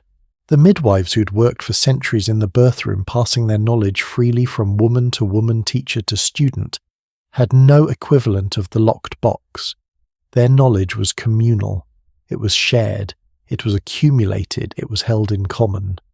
The Chamberlain secret is a kind of dark mirror to that tradition, a demonstration of what happens when medical knowledge becomes commodity in the hands of people who understand it primarily as a source of competitive advantage. There is a moment I keep returning to when I think about everything this part of the story contains. It is not a dramatic moment. It is quiet. It is the moment in which Jacoba Felicia's patients walked into that Paris courtroom in 1322 to testify on her behalf. They were not scholars. They were not physicians. They were people who had been sick, who had sought help from the available system, who had not been helped, and who had then found their way to a woman whose knowledge and skill had made a difference to them. They showed up for her, in a courtroom where the cards were entirely stacked against her, where the outcome was essentially predetermined, where institutional power had already decided. They showed up anyway. That act of bearing witness to someone whose knowledge had mattered to you even when the system did not want to hear it, is itself a kind of knowledge, a kind of persistence. The same persistence that kept women's medical traditions alive through centuries of being written out of the official record, prosecuted, absorbed and renamed. The knowledge survived because it was needed, and the people who needed it remembered where it came from.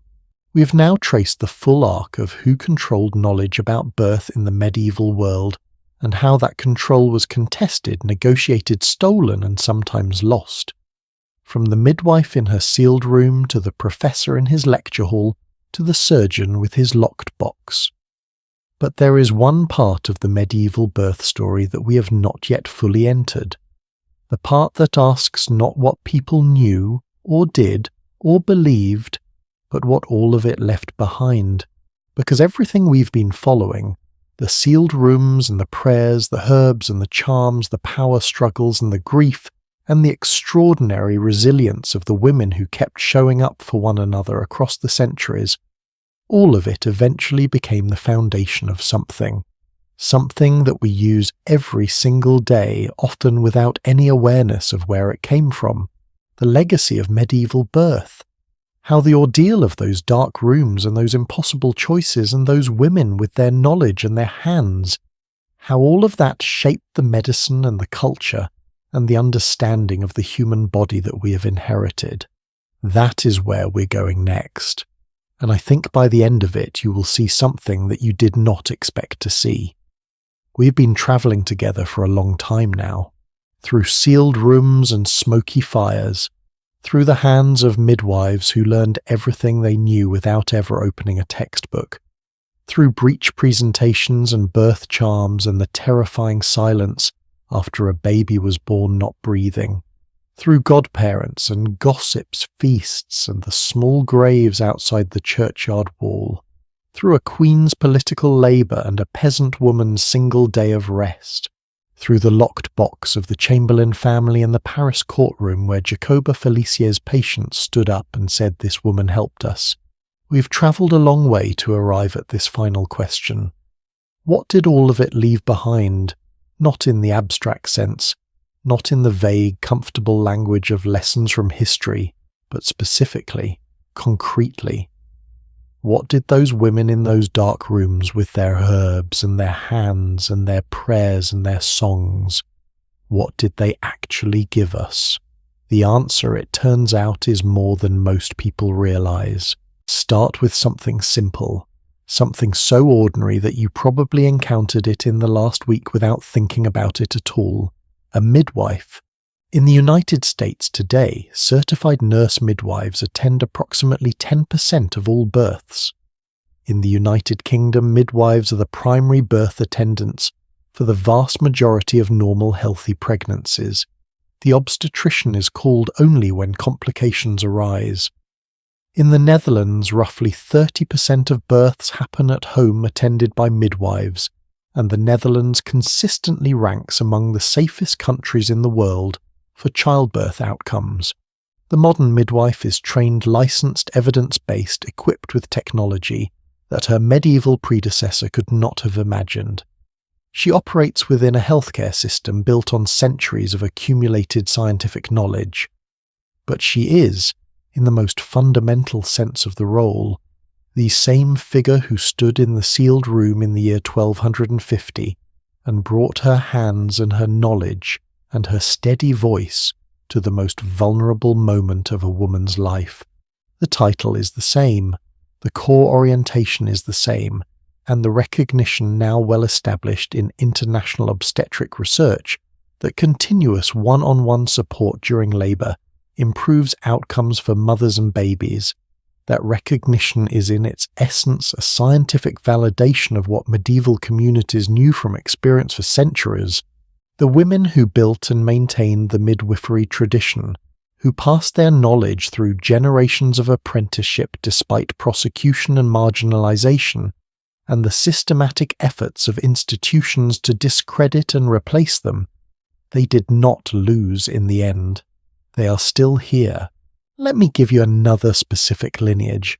This one surprised me when I first encountered it, and I think it will surprise you too.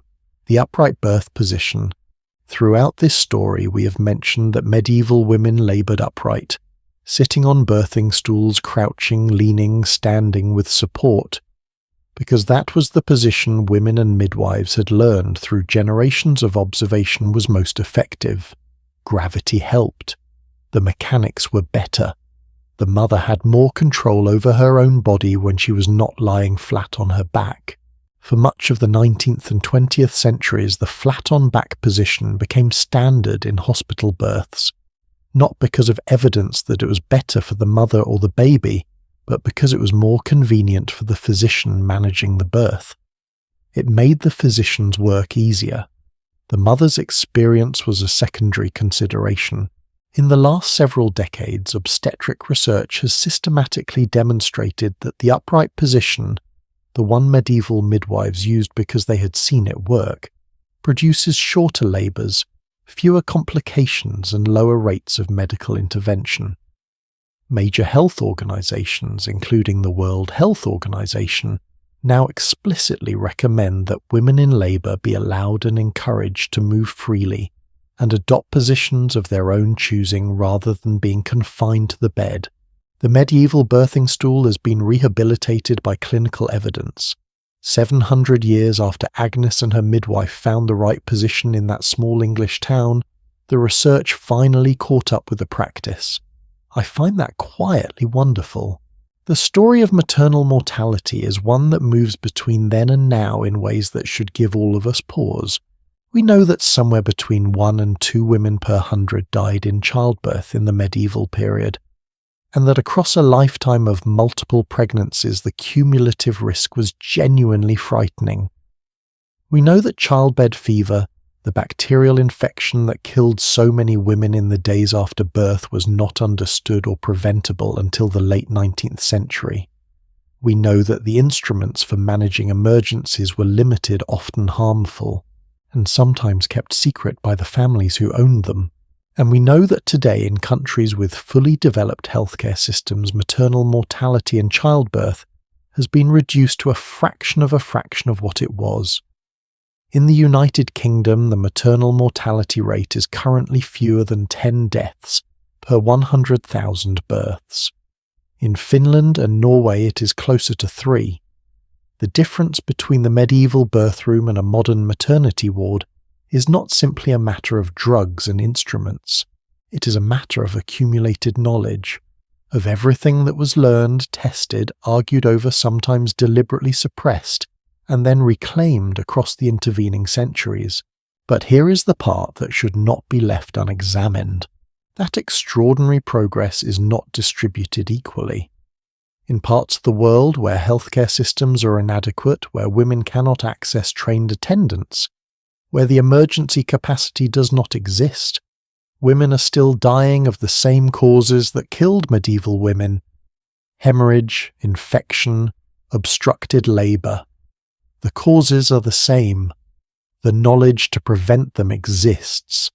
The distribution of that knowledge and that care is the unfinished work. When we look at the medieval birthroom and feel grateful for how far we have come, the honest response is not simply gratitude. It is also a recognition that the distance we have travelled is not a distance everyone has travelled with us. That gap is a moral claim on all of us who live on the fortunate side of it. There are other specific inheritances from the medieval birth world that are worth naming. The practice of skin-to-skin contact between mother and newborn immediately after birth, now recognised as one of the most important things that can be done in those first minutes to regulate the baby's temperature, stabilise its breathing and establish breastfeeding, has ancient roots. Medieval midwives placed newborns directly against their mothers as a matter of practice for warmth and for feeding. The modern evidence base for this practice is extensive and clear, but the practice itself predates the evidence by many centuries. The recognition that continuous emotional support during labour, a doula, a partner, a midwife who stays rather than checks in, significantly reduces the need for medical intervention and improves the mother's experience of birth was established by research in the 1980s and 90s. It is now a standard recommendation in evidence-based obstetric care, and it is once again what the medieval birthroom had by default. Not because anyone had run a randomized controlled trial, but because the women who built the tradition understood from observation and from their own experience that a woman labouring alone did worse than one who was held and accompanied. The knowledge was there. It simply had to be rediscovered by a system that had for several centuries organized itself around a different set of priorities. Now I want to give you something a little different before we reach the end. Because this story is not only about medicine and practice and what was lost and found again, it is about people. And I want to end it with a few of the specific people who have stayed with me throughout all of these hours. There is Agnes, the woman from the year 1310 whose labour we followed in the small town in Western England.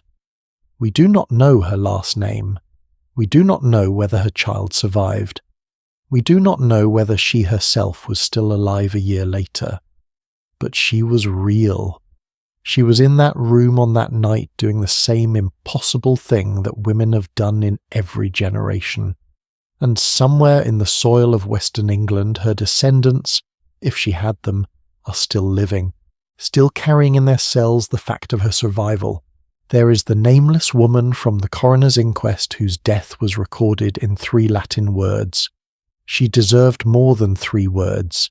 She deserved someone to say her name. We cannot say it because we do not know it. But we can say that she was there, that she mattered, that the record that preserved even those 3 words did so because someone thought her death was worth noting.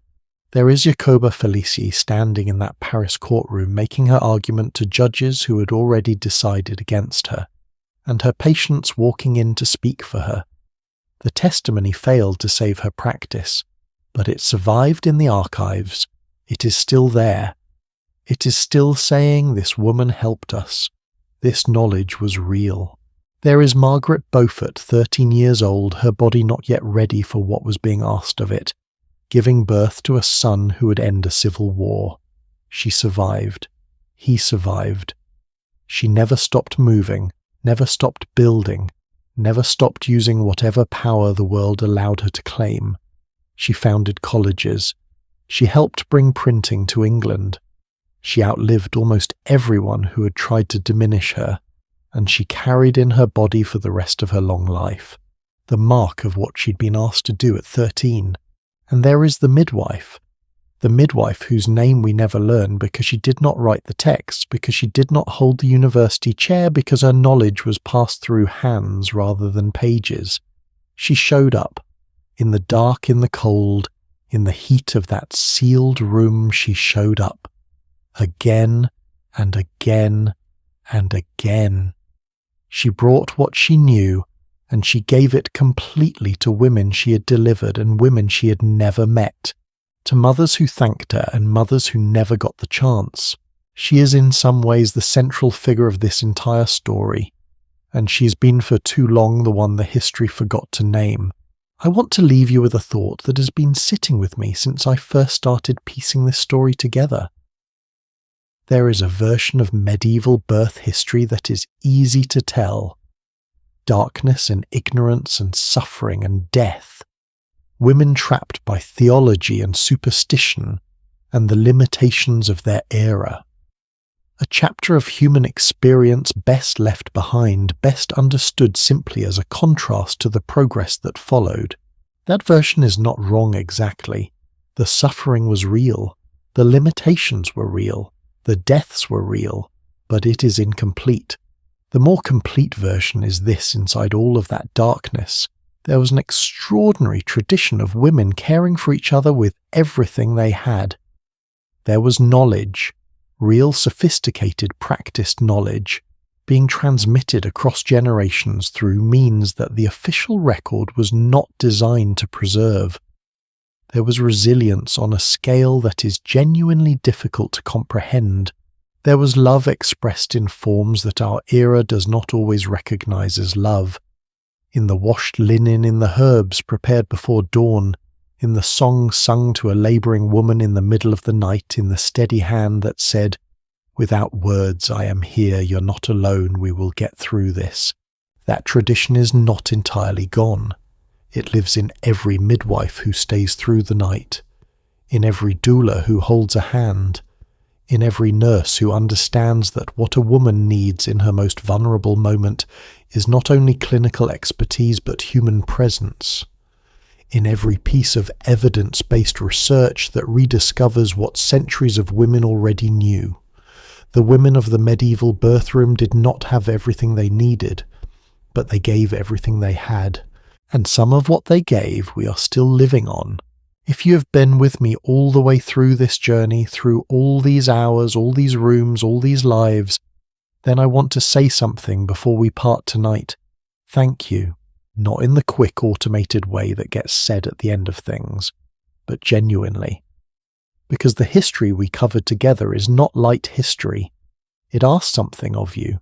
It asked you to sit with things that are uncomfortable, to feel the weight of lives that history has not always treated as weight-bearing.